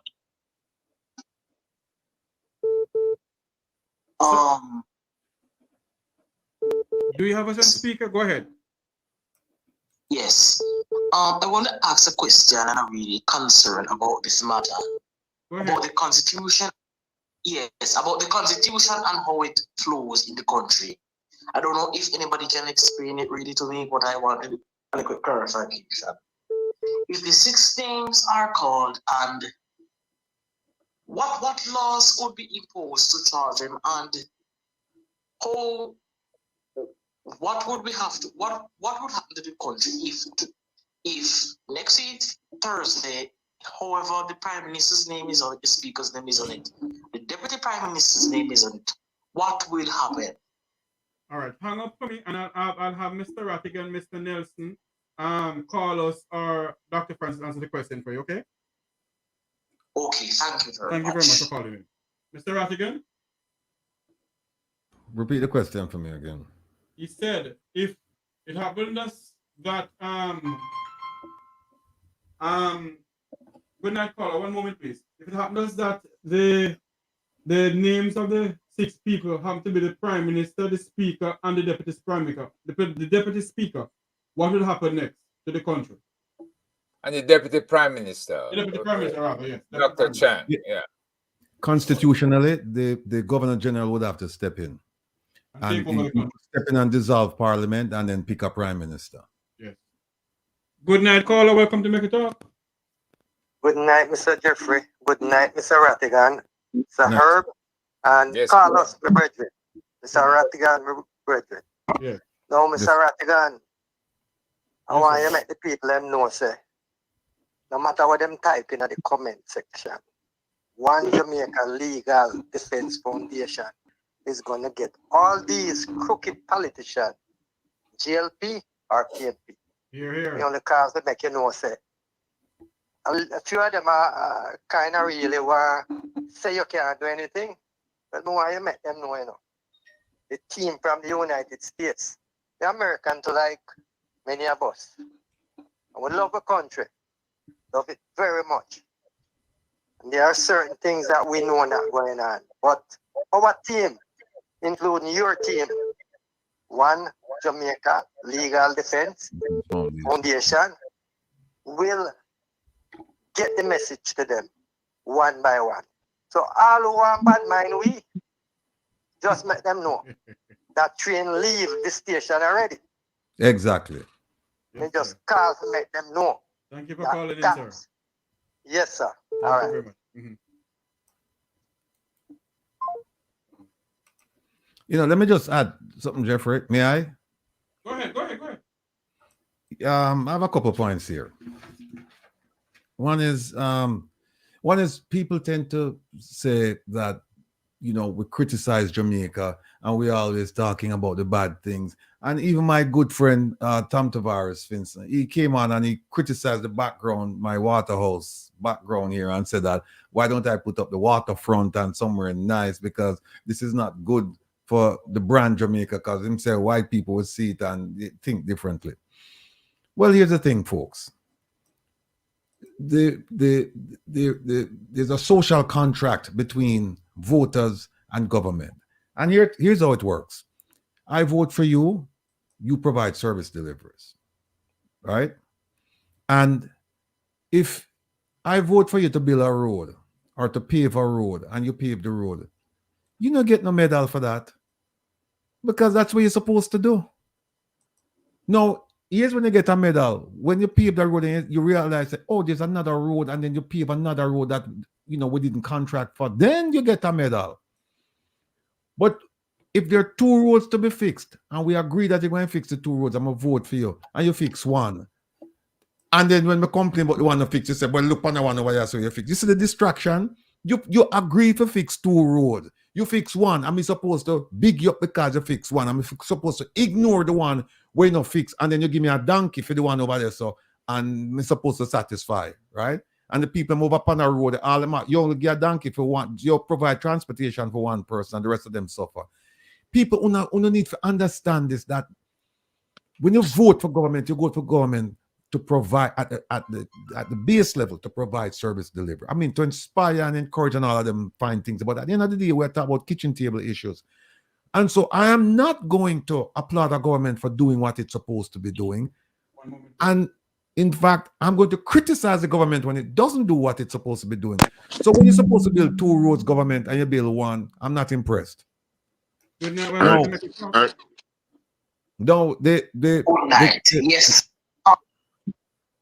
The Constitution of, okay, so I'll read the document. The Constitution of Jamaica really says that we are to, if in case of a death or so it's something like that, emergency, the Deputy Prime Minister and the Prime Minister, Mr. Rattigan indicated that the Governor General would have to intervene. Could it be that he could have picked Marjorie Golding to be the Prime Minister and serve until the election, or? No. Here's the thing: based on the Constitution, that's just one option. I mean, they could, the Governor General could allow the ruling party to pick a member, or the Governor General could step in and just dissolve Parliament and pick somebody. We would have a constitutional crisis. But we will have a constitutional crisis. But that crisis, there are provisions to govern some of those crises, and one of them involves the Governor General dissolving Parliament and picking somebody. And he could do it if they have. In fact, the Governor General constitutional, and I keep telling people this because people say, "Oh, his powers are ceremonial," and I'm telling them, no, he's acting like they're ceremonial. And we accept them as being ceremonial, but they don't have to be ceremonial as written in the Constitution. Because he could, you know what? The Prime Minister could turn around and pick somebody that he believes somebody was the majority of the support of the majority party in Parliament. Not necessarily the MPs picking somebody. He could pick somebody. Constitutionally, he has the right to do that. Will he do it? Probably not. But he has the right to do it. And then some people say, well, it would be a crime. Look, that's not the argument. The argument is that constitutionally it's there. He can do it. Yeah, and but I want to no, 1 minute. I want to ask a question. This is a really concern. Go ahead. People that are saying that there are 49 MPs in JLP. To my recent update, there are now 47 MPs. One is suicide from the party, who is independent, and we have one seat in Jamaica that is vacant. Why has that not been addressed, and why? What seat is vacant? When this the one that Mrs. Darwin from Filbert seat. Yeah, Filbert, yes. Mm-hmm. Yes, it is vacant indeed. You have a point. Yes. And two, if the 6 should call and all of them resign, would have what would happen if we have 41 MP to 14? What would have to go on? Would we have to just call one big election or something like that? I think I think that the majority party would still prevail at that point in time, my friend. I don't see the Governor General stepping in, although he could, as Mr. Rattigan has said. I think the majority party, because they still have 40-something seats. So, you know. Francis, hold a minute for me. Yes, the Labour Party has majority in Parliament. Yeah. But if that is the case, Mr. Rattigan and Herb, maybe you can assist us here with the Constitution. Do you have the Constitution in front of you, Herb? I'm looking, what it's saying here, according to the Constitution of Jamaica, the Governor General is required to appoint as Prime Minister the member of the House of Representatives who's best able to command the support of a majority of members of the House. Majority. That's the majority, I told you. The Governor General pick the person. Yeah. And me keep on tell the people them say I saw the thing on them and run me down. Me say the Governor General can dissolve Parliament and pick the Prime Minister. Yeah, it says that the Constitution also provides for the disqualification of members of the Senate and House of Representatives. Mm-hmm. Right? But I could not find any specific information that says if the Prime Minister, Deputy Prime Minister, and the Speaker of the House are disqualified. It didn't address that. But everything falls back on the Governor General. He's the guy that has to make sure there's a sitting Prime Minister and Speaker of the House. Can I say this though? You know, there are only 35%, I think, of people voting in the Jamaican election. And I think that there are a lot of people who are supposed to be educated, and they're among this 65%. So I'm wondering, why is it these people will not vote, vote out incompetence and what have you? And I think that, sometimes people are benefiting from what is happening. Okay, they're benefiting from what is going on in Jamaica and so on, and they can run to America, they can run to Canada, they can run anywhere they want and do what they want when they want to do it. And that I think is the issue. And the poor people now who can't do this and so on have found another way through scamming, killing each other, whatever, and what have you. So it's a chaos. So what we need to do really is an audit. A crime audit and a complete audit of the nation, and to see where we are going for the next 5, 10, 15, 20 years. Okay? Because obviously it's not happening right now. Yes. And then some of them who listen to us right now, as Mr. Carlos had said earlier, and they object to what we're saying because they say we're bad mind, we're wicked, with this, with that, and they don't understand that we love them Jamaica just as much as them are more. Yes, callers. Mm-hmm. You're using some of the callers, and then have Mr. Rattigan come on in. Well, yeah, listen to me. You see them people in the comment section, we can't follow them, We can't follow people. We have to keep talking. When I just come on social media, listen, them out of pushback. I get on social media. We Lonesome is the one who influenced me. One day, in my house, and me hear somebody say, "You're up. When we go to the door, go look at Will Lonesome pass. We decided to take up the 2x4 and follow it. I'm going to on social media since. It's not an easy ride. People see you come out and say, "You're disrespectful to the Prime Minister." I wasn't disrespectful, but me attack, straight. When I say, "Yes, sir," and all this type of stuff. And people kind of know, boy, you can talk to your leader. You don't have to disrespect them or threaten them. Just talk. So you see the people in the comment section, they have a lot of learning to do. I tell me, people backs are not against the wall. They are okay. And listen to me. There's another thing coming to come from Jamaica.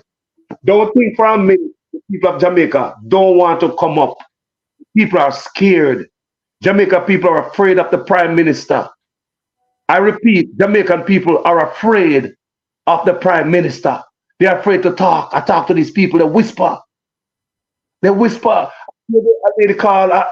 Wayne some show the other day. I heard this lady calling and she said was scared of the prime minister. Believe me.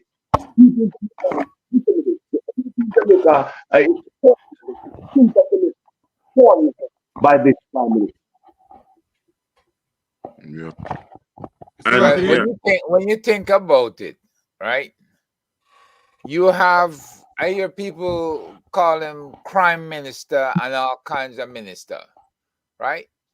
You're not supposed to fear your own government. You're not supposed to fear speaking out. But look what happened to that young man who badmouthed the prime minister.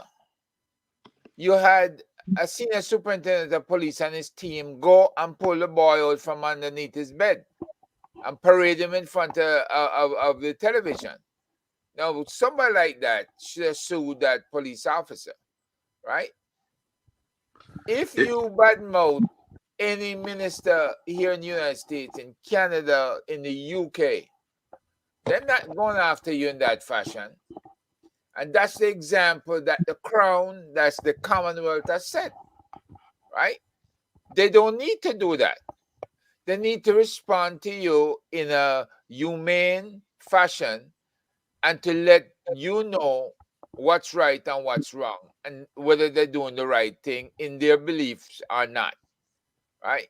But when the police are being utilized as an arm of the government, as enforcers, then we got a problem. A lot of people might have missed out what I said earlier, When we try to empower the government to be able to investigate and to intercept cyber crimes or any other crime out there on the horizon, right? Just the guys them running the check on the government, people involved, and went into shock when they see the level of criminality that they're involved in. Yes. So what's happening today is not surprising to myself, One moment, Doc, or to Mr. Rattigan, or even to Jeffery, right? What's happening today is shocking because it embarrassed us. We thought we had good people we were supporting, and it turned out that the man was right when he withdrew his services and said not leaving his supercomputer and its abilities in Jamaica because they would desecrate it by using it for different things that we can't control. Yeah. And he was right. Look at what's happening. Good night, caller. Welcome to Mek Wi Talk. Yes, sir. Yes, sir. Good night. I love your panel. Brother Ratty, man, I'm going and Brad Tavares and every man, Yes, sir. I just want to make you know that the disrespect to people is that there was a town hall at a university sometime there. And the prime minister, a university student, asked him some questions, and he got on that youth case and cursed out the youth. That was about 3 years ago. 3 years ago? Yeah. Well, listen, through media queens, I mean, just when I follow social media now, and I see it new to me. Yes, no problem. I understand. It impacts you. So That's really, it new to me. Yes. All right, sir? Yes. So I'm going to keep up the good work. Thank you very much. Something. Let me tell you something, guys. Hold on for me, Dr. Francis. Hold on for me. Good night, caller. Welcome to Mek Wi Talk. Good night, caller. Welcome to Mek Wi Talk. Yes, Mr. Jeffrey, just there. I was watching, taking in the show and agreeing with you guys as you're saying before, Mr. Carlos was saying, in Jamaica, people literally fear the prime minister because he attack stuff like this, that stuff like this, I was watching Mr. Lonesome show the other night and I seen played a clip of some US student talking to the prime minister about the needs, and the prime minister was so aggressive and rude and never answered the question. So we need to do something about it. And I will say, I see you guys doing something, so just keep up the good work, What do you need to do an election call and a vote? Yes, but it's well, true, I haven't taken up my census. You did that on the island right now, but I haven't taken up my census and trying to get that dealt with. Okay. So that's true. Thanks for calling. Yeah, man, I'm a West man like you. So, yes, sir. All right. Thank you. All right, All right. Bye-bye. Yes, sir. That caller made a good point, those of us who have residency and business and so on, and we can vote, we should make sure that we go down there, register to vote, and then we go back and when it's voting time and vote when it is necessary. Because I'm telling you something, I think that a lot of the people who are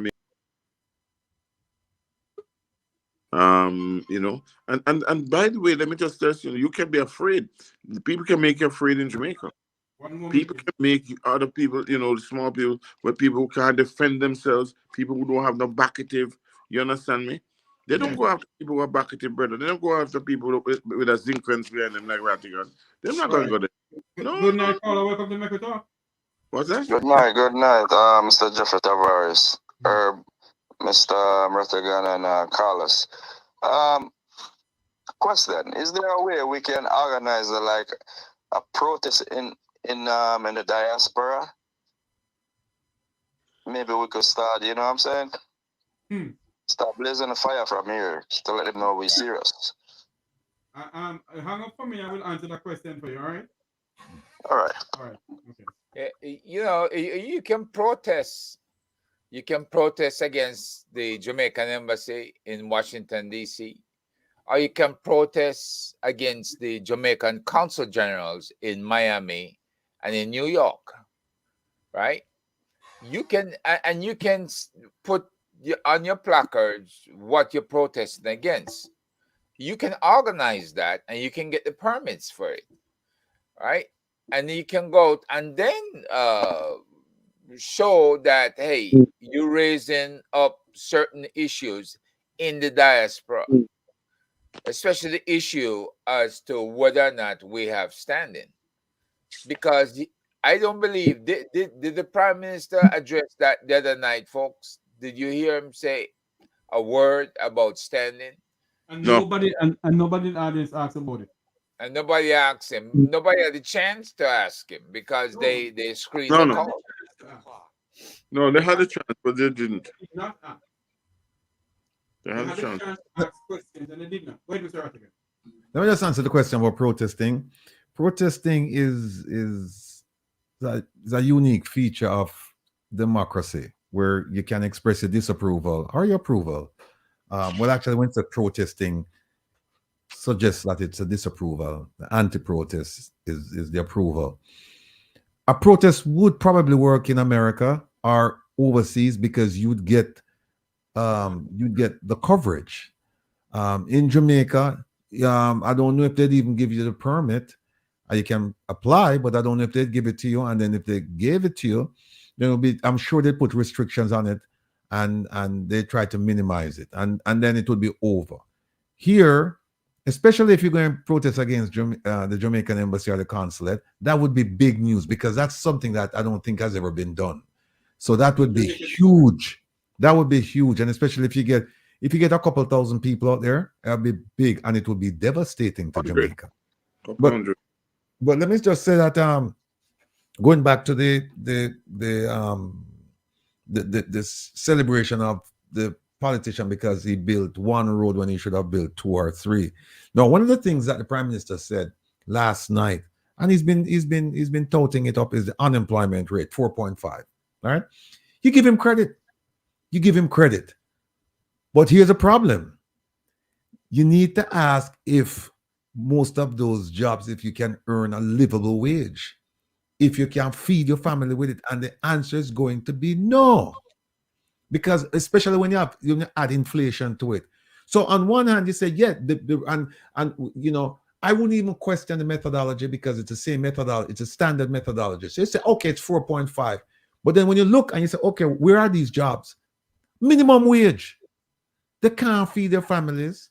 They cannot. Then the other thing is, you mentioned crime plan, Rupert. You mentioned the crime plan.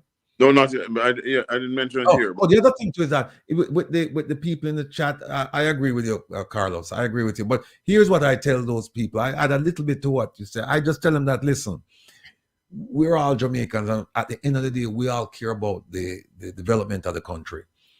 And that's why I call my program Reason with Rattigan. Come talk to me. And because I may be wrong about certain things. And I can accept that. But you have to talk to me. You know, you can't talk around or over. You have to talk to me. When you tell me, say, oh no, I did this, I not that. We can't have a reasonable discussion round. You know, if that's the direction you're going. If you said to me, listen, you said this, but you're wrong because it's that, and you can provide it to me. I'm perfectly okay with saying apologize and say, you know what, I'm wrong. Because what we're doing here, we're creating teachable moments. We provide evidence that we believe to be true. And if you have something can refute it, then fine, put it up and let's have a dialogue. But the idea where you come and you insult people and without any basis, and even if you have a basis, you're not for insult anyone, but just talk and have a reasoning. The crime plan, the Prime Minister said it last night. Herb, I'm so sorry you weren't there because we've been trumpeting this for years. And not only did he explain it, but the Minister of Foreign Affairs and Foreign Trade stepped into the ring and she explained it in a comprehensive manner. And people, me tired to telling us, said there's a crime plan and they call Plan Secure Jamaica. The Prime Minister said it again last night. It's a comprehensive look at the security situation of Jamaica. It includes a crime plan. And one of the reasons for that, he could have done a crime plan. The police commissioner could have done that. But here's why. A crime plan will call for provisions to be reasonable, measurable, attainable. And so you're going to have metrics that you can measure them on. The Plan Secure Jamaica just said that we anticipate, we hope, and it's all what I call precatory language. It's just there's no firm dates attached to it. And the reason for that is because you can't beat them over the head with it. You can't say, well, you promised, like the 100-day promises, we can't beat them over the head with that. With Plan Secure Jamaica, there are very few deadlines in it. And then them come up with the consensus monitoring on crime, CMOC, that came up in 2020 just before the election. That plan has dates in it. And what happened? A lot of the dates have not been met. The critical dates have not been met. So the crime, when people, and oh, by the way, people, if you go back and you look, there are about 4 to 5 specific crime plans. Jamaica don't need somebody to come up with another crime plan. If you read the first one, you've read the last one because they're essentially the same. And also, another thing that you need to look at, something called the Wolf Report. It came out in 1993. Yeah. Go look at the Wolf. Exactly. Just go and read that. If you read that report and you read the National Security Plan and you read Plan Secure Jamaica and you read the Wolf Report and you go read Operation Relentless and what of Operation the Map, you will be an expert in law enforcement in Jamaica as far as plans are concerned. The biggest problem them have is not plans. The biggest problem is implementation. That's the biggest problem. They don't implement the plans, and especially when you brag and say, this government has provided more funding to the National Security Ministry than any other. We've provided more money to. When you say stuff like that, you have to have results, and for me, the result would be a homicide rate that's less than when you came in, which is, I'm looking at it now, 1,208. That would be. Oh, one last thing, folks. There's something called a death investigation. That is where they're investigating like the cause of death. They roll that in with the autopsy reports, right? Which we know that I think they only have one pathologist in Jamaica working for the government. So the bodies are stacked up. So some of those they don't get registered in the annual homicide rate. Some of them even have to bury before, right? So you have the death investigation, you have the autopsy reports, plus you have the missing persons report. Because in Jamaica, anybody missing for more than 7 years, 6 or 7 years, you can go to court and have them declared dead. And some people missing for God knows. And so those numbers don't get added to the actual homicide rate. No, I asked them, they come back and they ask me, you won't believe this, Herb. They asked me to define annual homicide statistics. And this is the statistics department of the JCF. They wrote me and said, please define annual homicide statistics.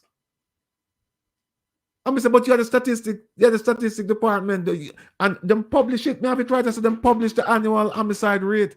Them ask me, it's just a delay tactic. It's just a delay tactic. Yes. And you see it all across the government. Because what happened with me is that I'm a firm believer in employing the ATI, access to information, right? I use it weekly and I have a lot of things pending. And I'm encouraging people to use that avenue to obtain information from the Jamaican government. I think they're going to change it, They're going to change it pretty soon because I've gotten a lot of stuff from them as a result of that, including bad information. I've gotten bad information from them too. Like the PIOJ, who wrote me back and tell me them not have no information on donations, financial donations received by Jamaica. And then we changed up, and now them come back. And them just wrote me today again and said, them ask me for 30 more days to get me the information. No, to decide what them going to do. Just like the Minister of Finance, when he came out and he gave an explanation as to why what's her name, Jeffery, the former acting permanent secretary in the ministry of Grace McLean, Dr. Grace McLean. He came out and he blamed the Minister of Finance, blamed the Ministry of Education for not providing certain information to get things done, right? So it's a matter of public record. I went to them and I said, okay, give me the information. Them tell me say it's protected. But I said, but it just don't get news, it doesn't get an interview. Just give me the. Them said, no, we can't give you anything, it's protected. And I have lots of examples of that, but I can tell you one thing. And I know Carlos joined me in this, Herb, Jeff, and the others. There will come a time when this that you see here, this program, it's going to be a lot of them, and they're going to be very, very focused. Because the day of political destiny is fast approaching, and that's election day. And we are going to pump information to the people like never before. This thing called social media is uncontrollable as far as the government is concerned. And that's why they come out with all of these speeches that we're nuisances. Because they can't control it as they would regular media. Especially the Minister of Misinformation. Oh, he's misinformed the public on a lot of issues. And we have by the way, remember him gave a speech and said the PNP crime is going up and up and up and up, or crime went up and up and up, but with the JLP crime is going down and down and down. Well, I'd like to introduce him to the homicide rate and ask him, just make him know that just before the JLP took over power in 2015, it was 1,208. And in 2016, when the JLP took over, it was 1,350. 2017, 1,616. 2018, 1,287. 2019, 1,332. 2020, 1,301. 2021, 1,474. And last year, 1,498. They haven't gotten to 1,208. So I don't understand when them say crime is going down and down and down and down, at least not the homicide rate. And that's the one we're mostly concerned with, because guess what? If you steal something from somebody, life goes on. But when you take a life, that's it. They're not coming back. They're not coming back. And I need people to understand that when the police commissioner makes a decision, right, a bad decision, and he's made a lot of bad decisions, people die. People die. When you fail to implement a robust intelligence gathering component, when you fail to implement a fusion center, when you fail to implement proper community policing, when you fail to do that and other strategies for policing, people die. People die. When you fail to give policemen bulletproof vests and them get shot in them chest and them dead, there's blood on your hands. And that actually happened. So these are the things people need to consider. So I said to people, come the day of political destiny, take the money, take the two-piece chicken, take the baseball cap, take the t-shirt, whatever. But when you go inside of that polling, when you go inside of that voting booth, vote your best interest. Vote your best interest. Don't vote legacy. Don't vote vote your best interest. If your best interest turns out to be legacy, that's fine, but that's secondary. The first one is people who can provide healthcare, education, jobs, infrastructure, safety and security, all of those things. Vote that. And if your MP is doing that, then do whatever you know. It's fine. If your MP is not doing that, then you know what to do, because you only have two parties, right? I know Up Jamaica, is it Up Jamaica? Yes. They're trying, but there are distant. Well, they have a bunch of distant thirds. You have Up Jamaica, you have NDM, you have UIC. Don't talk about UIC over here, please, I'm Mr. sorry. No. I don't mean. I mean it in a very funny way. Yeah, I don't mean tonight, you know. Don't apologize. But that, you know, gender people. Sir Herb, unmute your mic. We're gonna close now. Okay, I got you. Listen, access to information. I have sent 2 requests. My brother sent 1. After Babsy Grange came on and said that she furnished funding to the Jamaica Football Federation, we've asked 3 times now for a copy of that draft. And they come back and finally tell my brother, oh, the JFF is not a part of the Ministry of Sports and Gender and whatever else Babsy is responsible for. So they can't furnish any information on that. But she's the one that said on national TV around the time that the Reggae Girls had the GoFundMe that she gave money to the JFF. So we have asked for copies of all that documentation, and they're failing to deliver. So if they're listening to me or within earshot of this broadcast, I need the documentation. I need you to show me how much money you gave to the JFF, right? It's simple, right?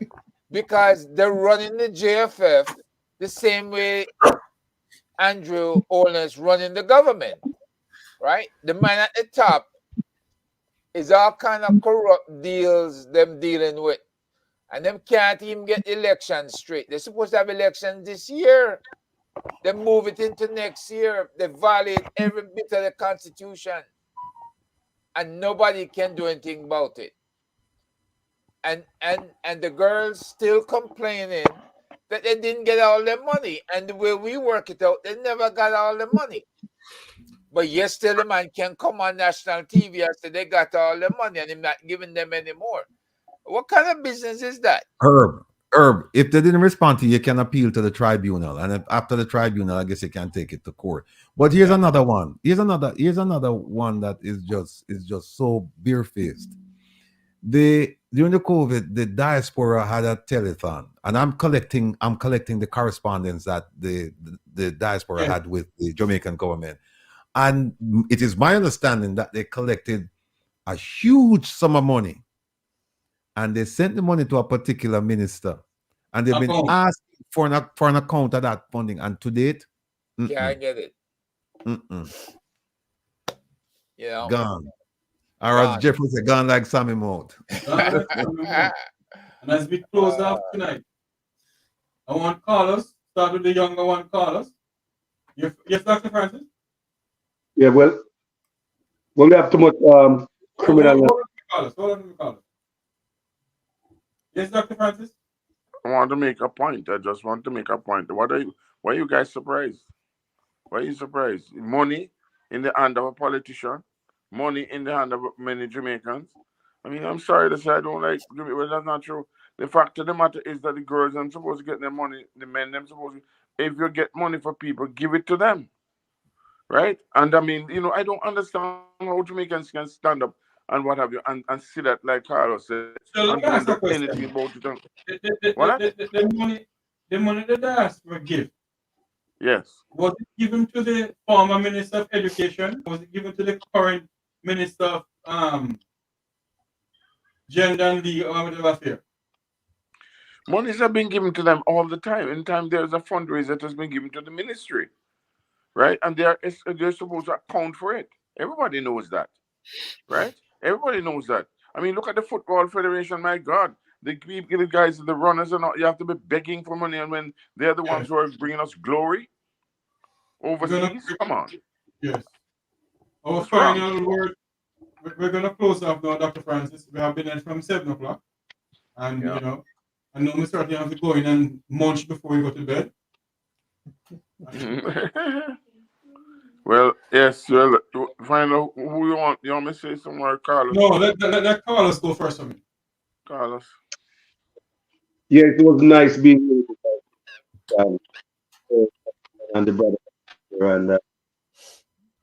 and the people in the chat. Both people on both sides. Labourite and PNP, we are brothers and sisters. We are Jamaican first. We are coming and beat Mr. Tufton like I'm beating him for PNP and Labourite. That's what we do, people. We are Jamaican first. When you drop off of the bike, family, do you think that ask who you vote for? When you go to hospital, there's no help for you, there's no life-saving equipment, there's the scrappy care.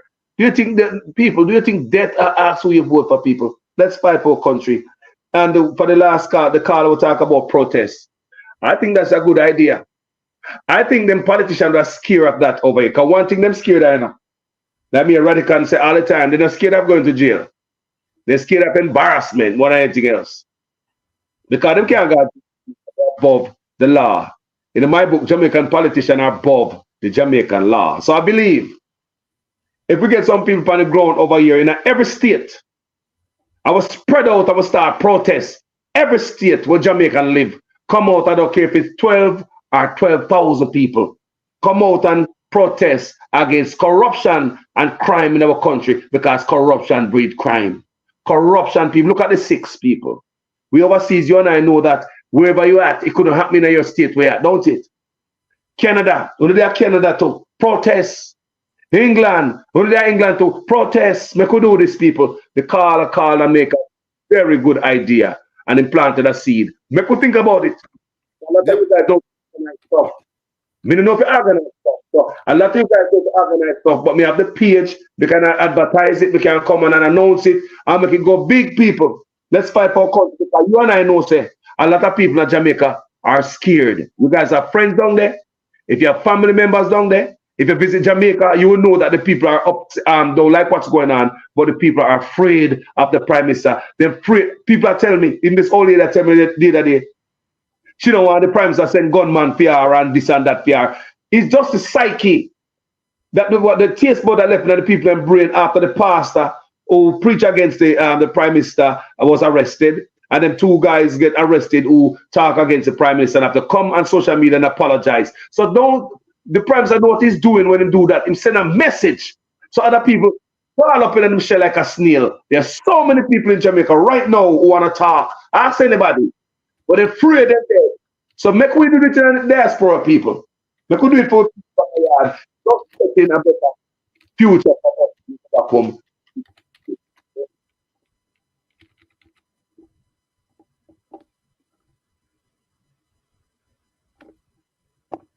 Hold on, Dr. Francis, go ahead and I have the young man, Sir Herbert, come on.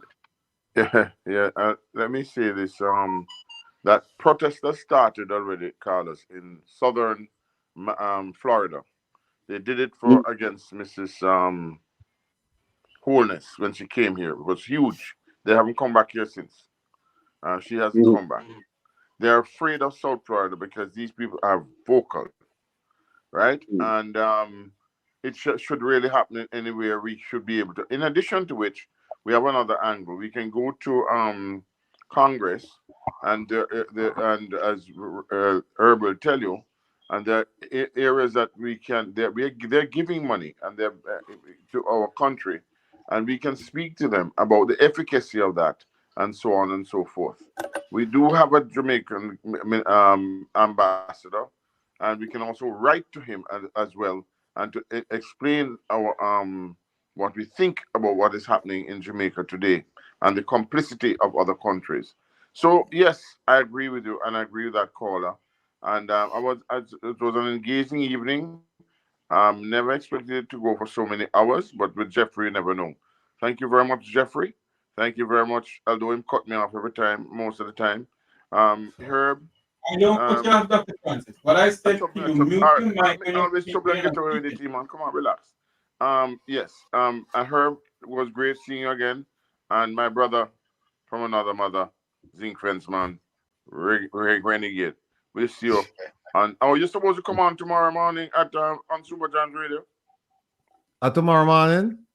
It's supposed to be tomorrow morning, but maybe I'm gonna stretch it till next week then. It will be 6:30. Completely forget about it. Yeah, okay. All right. Thank you very much, guys. Thank you very much, Carlos. Okay. Thank you. Yes, Jeffrey, thanks for putting this on. And Carlos, the pleasure working with you. Doc, as usual, and of course, my partner, Sir Wilfred Rattigan, future National Security Minister. I'm going to have all the titles all at one time. National Security Minister, National Security Advisor, and Commissioner of Police. Just give to you all three of them. Make up for our last time. But the bottom line here, folks, is this audience is always a pleasure dealing with you guys. And I know I dropped out a few nights here in a row, including tonight, but I'm glad I'm able to recover and come back and talk with you guys. What is happening and what has happened, we need to keep up the fire. We need to light that fire under some people's behinds who are not doing their job. And we need to keep that fire lit. And if it means that New York, you come up with a protest, I think there's another Jamaican honorary council out there in somewhere in California, Doc. I don't know if it's Oakland or where, but those protests need to go on, need to go down, and they need the diaspora in the London, in Toronto. All those diasporas need to protest because Africa, we need to know if we have standing or not, right? We cannot let this pass. That they're going to tell us, they're going to come to us overseas, collect our funds, and then tell us we can't ask questions and we can't file nothing in court. The people, they're out of order. I've never seen a more fierce group of politicians that coming out and telling you how they're not going to tell you about your money. And we're the ones sending money down there to save their bacon. We're the ones that are going to call on again if COVID hit them or any other disease hit them again, right? They need to be accountable to us, not we accountable to them, right? We're giving that money freely. And our representatives, whoever your U.S. representative is, you all in the audience need to write to them and say, hey, we gave money on behalf of Jamaica, COVID and post-COVID. We need an accounting of the funding. And that would be good if we could publish our overall figure and say who it went to. Because we can no longer stand by and have these people just run roughshod and tell us what they're not going to do.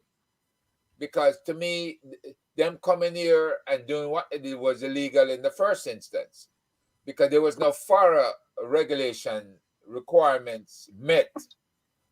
And so we stayed quiet on that front. But they need to know there are regulations here in the U.S. that prevent that kind of stuff from happening. And if they gonna bypass them, they need to know it's gonna come back and bite them on the ass. Right? It's that simple. But folks, thanks for your participation, and I look forward to many more of these sessions, all the way up to election time, whenever they decide they're gonna call it. Yeah. Oh, yes. We're going to have election coverage. As I need to talk to you guys off here about that. We're going to have election coverage. We're going to have somebody who is a well-known Jamaican, hopefully. You have promised me faithfully to try and come on. Can't call the name on here. Because we're going to have some election coverage. We're going to try to figure out how we can get the data coming into us. But that's one of the things that I promised myself that I will do, and I had I had a conversation with somebody. You all know the person. Can't call the person name on air. He promised me faithfully when the time election called, and he will come on and talk to us about the election and so forth. Mr. Rattigan, your closing words to your people. And let me just say thanks for having me on. It's been fruitful. It's been progressive. Thanks to the panelists. Carlos, nice meeting you for the first time. Big up Rupi, my brethren. Talk to him all the time. I Herb, get well soon, brother. You're a trooper, because I know you're going through some severe pain, the excruciating pain, and you still find time to come out and make a contribution. I was particularly impressed last week, Saturday, because I think you had surgery on Friday, and you made it for part of the program, and I was touched by it, and it just shows the kind of commitment that you have to this cause. And of course, Jeffery Tavares, the poor people's defender. I haven't forgotten that moniker, sir. I haven't forgotten that. Let me just say in closing that Prime Minister said yesterday that he came up and he had meetings with the White House, he had meetings with the Navy, he had meetings over at the Department of Justice, with the Attorney General and some agencies. And then there's one place that he mentioned that was quite interesting to me. He said he met with some congressional committees. And that's one of the areas where we should focus on and let those Congress people know what's going on with American taxpayers' funds going to Jamaica and disappearing in a black hole. That will get their attention, because no congressman or woman would ever want to be singled out for knowing or receiving information about American taxpayers' money going to a foreign country and disappearing and reappearing in America in the form of beautiful homes in South Florida, cars and boats. And they don't want to hear that, because that will cause an investigation. So that's one place we should be looking at. And I know they're watching your program, and I know they're also taking copious notes. And I know tonight that some of them, they're not going to be sleeping well. They're not going to be sleeping well because we can actually approach the committees, right? They're not going to be sleeping well because we have lawsuits pending and we have lawsuits in the pipeline. Now, one of the things I must tell everyone is this. Isaac Buchanan, and I won't go much into his story except to say that he's been suspended for 2 years. That's public knowledge. But what's interesting is that Isaac Buchanan was the attorney of record for the appeal of the Kamina Johnson, the Minister Kamina Johnson Smith case. So they took him off the case. And just tonight, while we're on air, I received a call. Her team, they filed like 3 objections. So then the question is, ISAT has been suspended, so who's gonna take care of this? And also there was an article in the online version of Nationwide Radio where they said that ISAT is off the case and I'm running around looking for an attorney. I haven't given anyone any interviews. But if you read it, and I got it from a friend of mine in Jamaica tonight, when you read it, it reads as if I gave an interview to someone from Nationwide, and I told them that I'm running around trying to find an attorney because ISAT is gone. Not true, people. Hold on, remember what I said. You're saying to me that somebody, the way I heard it's being worded. I can send it to you right now. Please do. That you gave an interview to those people, and they're saying you're running around like a chicken in hen looking for an attorney. Yeah. Here it is. I'll send it to you and Herb.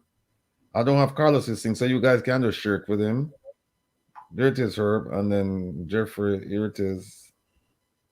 And the picture they put up on me, the person come and say, "Man, you look pissed off. Look on the picture." You know, then put a picture of me. But anyway, but you see, Mama no raise no fool. Mama no raise no fool. Because we have a plan A, and we have a plan B, and we have a plan C, and we have a plan D, and we have a plan E, and we have a plan F. So me just want them know, say, if them think them are hurt me or hurt the case, and it's not even my case. The case is for every single Jamaican, right? If them think they might hurt the case, they make a sad mistake. And we won't reveal the plan. The plan A was ISAC, but we have a plan B, plan C, plan D. We won't reveal it. They will see it. It will manifest itself. So the lawsuit, public relations, beach access comes to mind. Background investigations of corrupt politicians. Lots of people we can choose. But what we need, folks, we need you to go to the One Jamaica Legal Defense Foundation and make your donation there, because we cannot do all of these things without financing. Otherwise, we're just talking. And we've been accused of doing that for years. And now our roles have changed. We are now advocates. I want to say advocates, not just legal advocates, but in the true sense of the word, meaning somebody who's fighting for a cause. For other people, too. That's what we're doing. And the last thing I want to say is that Carlos just mentioned it, and I think of all the strategies, congressional, deal with the State Department or the foreign government, lawsuits, public relations, background investigations, I think the last one that he just touched on, I think that's probably one of the easiest ones to do, and it's probably going to be the most nice protest in the diaspora. Forget about Jamaica. We're not going to reach anywhere with that. But I agree with him, and Carlos, I think we need to have a meeting at some point and figure out how we can do it. I want to say organize. We need to do it globally. We need to do it at the same time we're doing it here. We need to do it in England and Canada and America. I think we need to do that. That is going to send a very, very powerful message. And I'm telling you right now, if they were going to buy Commentator or whatever they were going to buy, right now they're thinking about heartbeats right now. They're having irregular heartbeats right now when they hear about protests, organized protests. That is a devastating tactic. Remember, Mr. Rattigan, that we just send a clear and decisive message to them. And I said it to you, that we need to organize a protest in the United States. Remember I said to you? Do you remember I said to you? Yeah, but Carlos is right when he said because you have protests and then you have organized protests. And what he's referring to, I think, is organized protests and doing it on a big scale where you organize and people just know we're coming out now and we're going to do it. That going to get international news attention. And that just spells disaster for them. And especially if it's done just before the elections, it's going to call attention to a lot of things. And right now they're listening, and I'm telling you, they're trying to figure out now, how do we counter this one here? That's what they're going to try to do. So what they'll probably do is they'll put some people in our midst, and we know that's going to happen. They'll put some people in our midst to undermine the whole thing. But we have too many people united in this cause that it's going to be successful. Go ahead, Carlos. I see you want to say something. The only thing about this is the people of Jamaica, the people among their talking, they might talk and swallow them words. Even the family, the old lady that tell me about a crime with that Jamaica, and this old lady, seems as if she write down every crime what she hear upon the radio in her head. She tell me about the 14-year-old boy, she tell me time and date and place the show that old lady. Says she's traumatized and she tell me say she can't talk. Because Jamaica, I see people can't talk. We have to do this for them. The change have to come from us in the diaspora. Because some of the people at Jamaica don't know better, my brother. When we used to the Jamaica, we never think that the hospital is supposed to look, Brother Ratty. Until we come up foreign, we know say, and so it's supposed to look. When they at Jamaica, when the things that some politicians supposed to thief and we look hand over buy flour and chicken back. Until we come up foreign, we say politicians really work. So that we will get educated and enlightened in the diaspora. We go back just like how we help during the big C and continue to help with family through the remittance. We continue to do this. Let's help them another way. Let's help them a louder way. Let's get this. Look, I can go to Jamaica right now to get a permit, They're not arguing, They're not arguing. The fight on Jamaica protest and they know say, we come for the big protest. They're not going to do it. We're not going to get the police. The police protection. We're not afraid of no boy. Nobody. True. I agree with you, and we need that's a strategy. We need to sit down and start planning, and we can do a New York, a DC, a Florida, you know, a New York, a DC, a Florida, and do one in a London and one in a. And the big thing is the New York and the Florida Congress people will take notice. Of course, they will sit up and take notice because we make up a large contingent for them, as well as up in Connecticut, right? The tri-state New Jersey, that whole tri-state area, right? We can make an impact. Do it, Jamaica. We want to go home. We want to go home. So let's do this, Jamaica.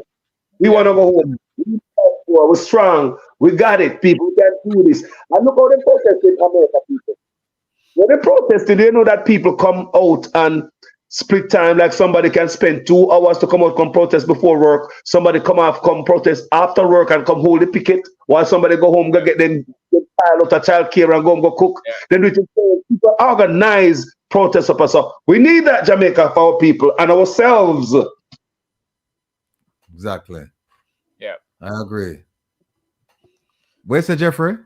I can't hear you. I said, I'll let you finish.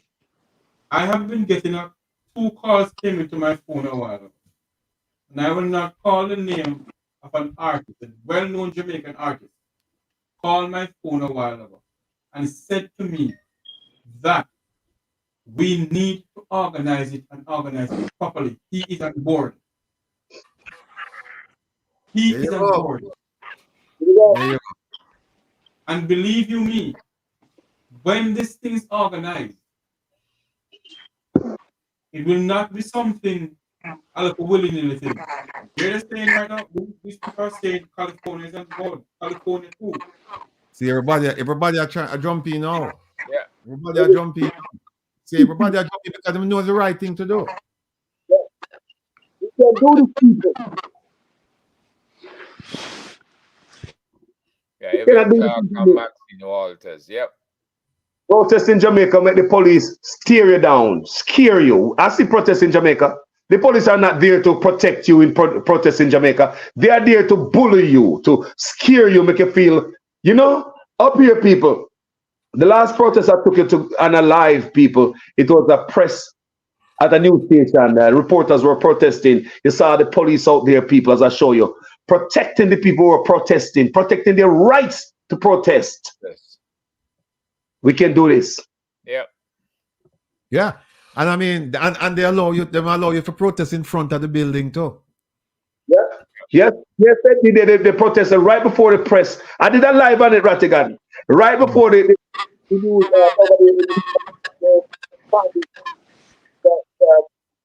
newspaper company.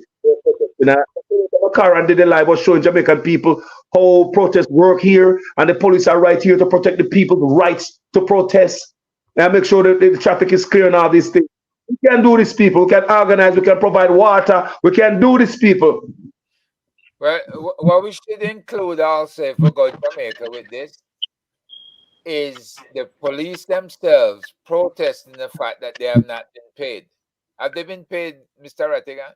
No, the overtime paid thing is still right. It's no, it has not been completed. No. Even though the money was given to the police to pay. Correct. Right? The money was given to establish the system for overtime. So the police need to protest as well. They need their money. They're human beings. Look, this is Christmas. My God. Yeah, but they're not gonna protest. Police not gonna protest right now. I don't think so. Not with what. But what Carlos says that something like this, we are do it for them. Well, all right, fine. I mean, you know, that's we carry about 6 placards for them. Say, hey, you need to pay the police. Because they're people too. Well, of course. I mean, they need to pay the teachers, they need to pay the doctors, they need to pay the nurses. Dr. Francis. Yes. So Dr. Francis, can your organization organize the protest? Organize which protest? In Florida, most likely. We will be part of it, of course. We can help organize it, of course. We alone can't do it. Do you know which group organized that protest down in Florida? Who led that group? It was a more political group. I'd rather get a multidisciplinary one rather than a political one. Okay.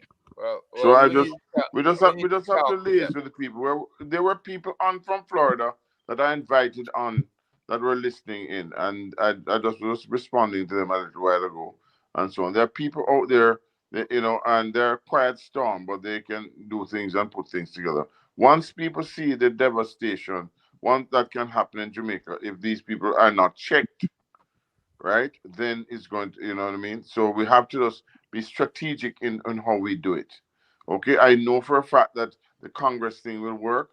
I know for a thing these things, if you go there, they're going to be definitely, believe you me, the first time stepping in, and I said that some time ago, I don't know which audience it was, but we go there, and I think I mentioned it to Ratty, I think, with the HR 49 thing. Anyway, all right, okay, I got you.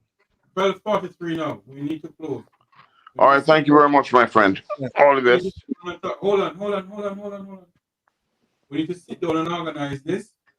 Mr. Rattigan was making his final pitch. No, I'm done. No, I'm finished. I went through the approach to Congress, the lawsuits, the public relations, the background investigations, and the organized protests. Yeah. So that's what we need to do. So for all the people who say that we're not doing anything and we're just a bunch of talking heads, pay attention and come join the movement. I just got one very dear friend of mine who just joined the movement. I can tell you this, Jeffrey. The reason we have not taken action on the political front, because we sit with these people and talk to them all the time, right? They know what's going on, but they're waiting for us to formalize things. Once you go formal and you start stopping things or interrupting, because we talk to the Republicans and get it done. So the bottom line is you can't start something that's gonna affect a lot of people, the good people as well as some of these bad apples. But so we have to be very careful when we go in and we ask certain things to be stopped, right? And we have to say why, and we gotta say how effective it's gonna be and when it should restart. All right, so we're prepared to do that, and I got no problems doing it. All right, gentlemen, thank you all very much for coming on. I want to say thanks to Marie, thanks to my good friend Carlos, Herbert Nelson Jr., Wilfred Rattigan, Dr. Rupert Francis, and to all those who help us to produce this program, to Lion, you have helped us a lot to produce this program. You gave us the idea, I came up with it, and you come with it, and you ring with it, and everything, the Rattigan and everything. Thank you very much. We invited a person, but he didn't come on. Apparently, my program is not suitable to come on anyway. I'm not going down that road. But thank you all very much for coming on. We must do it all over again pretty soon. Yeah, but you should tell the people that it's a round-robin thing, So in about another 2 weeks, because we don't want to do it every week. Maybe when the election date has been announced, we do it every week. But in another 2 weeks, we'll go on somebody's platform, all of us, and then we'll just do this over again. And so we expect to be on Carlos's platform. Yes. Rupert will be on your platform, and then of course my platform, and we have Lonesome's platform, and we have some other platform. So we just plan to just move it around like a round-robin thing. Yeah. Hey, put out again on the one Jamaica Legal Defense Fund. Yes, Jamaica Legal Defense Fund. Yes, I have to talk. Yeah, it's OJLDF.org. OJL. The next time you will just put up the QR code because it's easy access. But it's OJLDF.org, and you go there, and we have some articles there. All of the stuff regarding Minister Kamina Johnson-Smith, everything is there.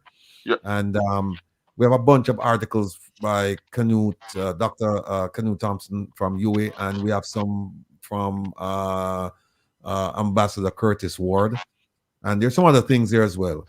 It's a work in progress, but check it out. Go there and make the donation, because only through the donations will we be able to realize our dream of making Jamaica the jewel that it should be. Thank you very much. It's very so long for me. I want to say to everyone out there, to Mr. Isaac Buchanan, the Mek Wi Talk program stands with you. The Mek Wi Talk program is with you and for you, and we will stand in your defense, sir. I know you're watching us. We're standing in your defense, sir. And, you know, to everybody else out there who has been our concern, the work goes on, the fight continues, and the dream for a better Jamaica shall never die. Until you hear my voice again, may God bless you. And before I go, I want to say thanks to all the callers who call into the program. Thanks to all those who subscribe to the YouTube channel. Thank you all very much. Thanks to Herb Nelson Jr., Wilfred Rattigan, Carlos, and Dr. Rupert Francis to Marie. Thank you all very much. And once again, thanks to Lion who helped to produce this program. Thank you very much. God bless you all. Right. Have a good night, everyone. Ratty, no go. Thank you. Let's up. Eh? I'm going to eat nothing now. Let's go table. You're going to go eat anything here. No. We eat my dinner yet, man. I'm not going to eat dinner now, brother. All right, later. All right, later.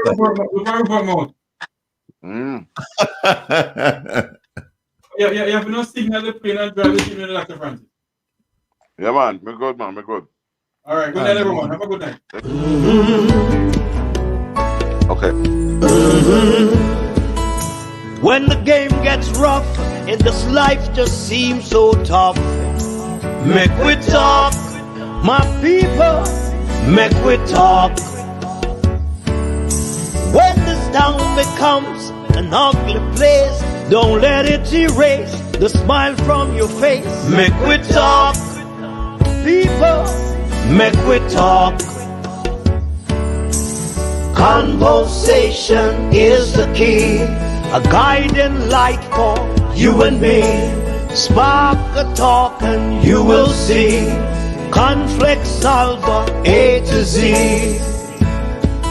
World leaders master the art of self-defense just by talk. So people, Mek Wi Talk. Hey, we're living in a world that on ourselves we must depend. Mek Wi Talk.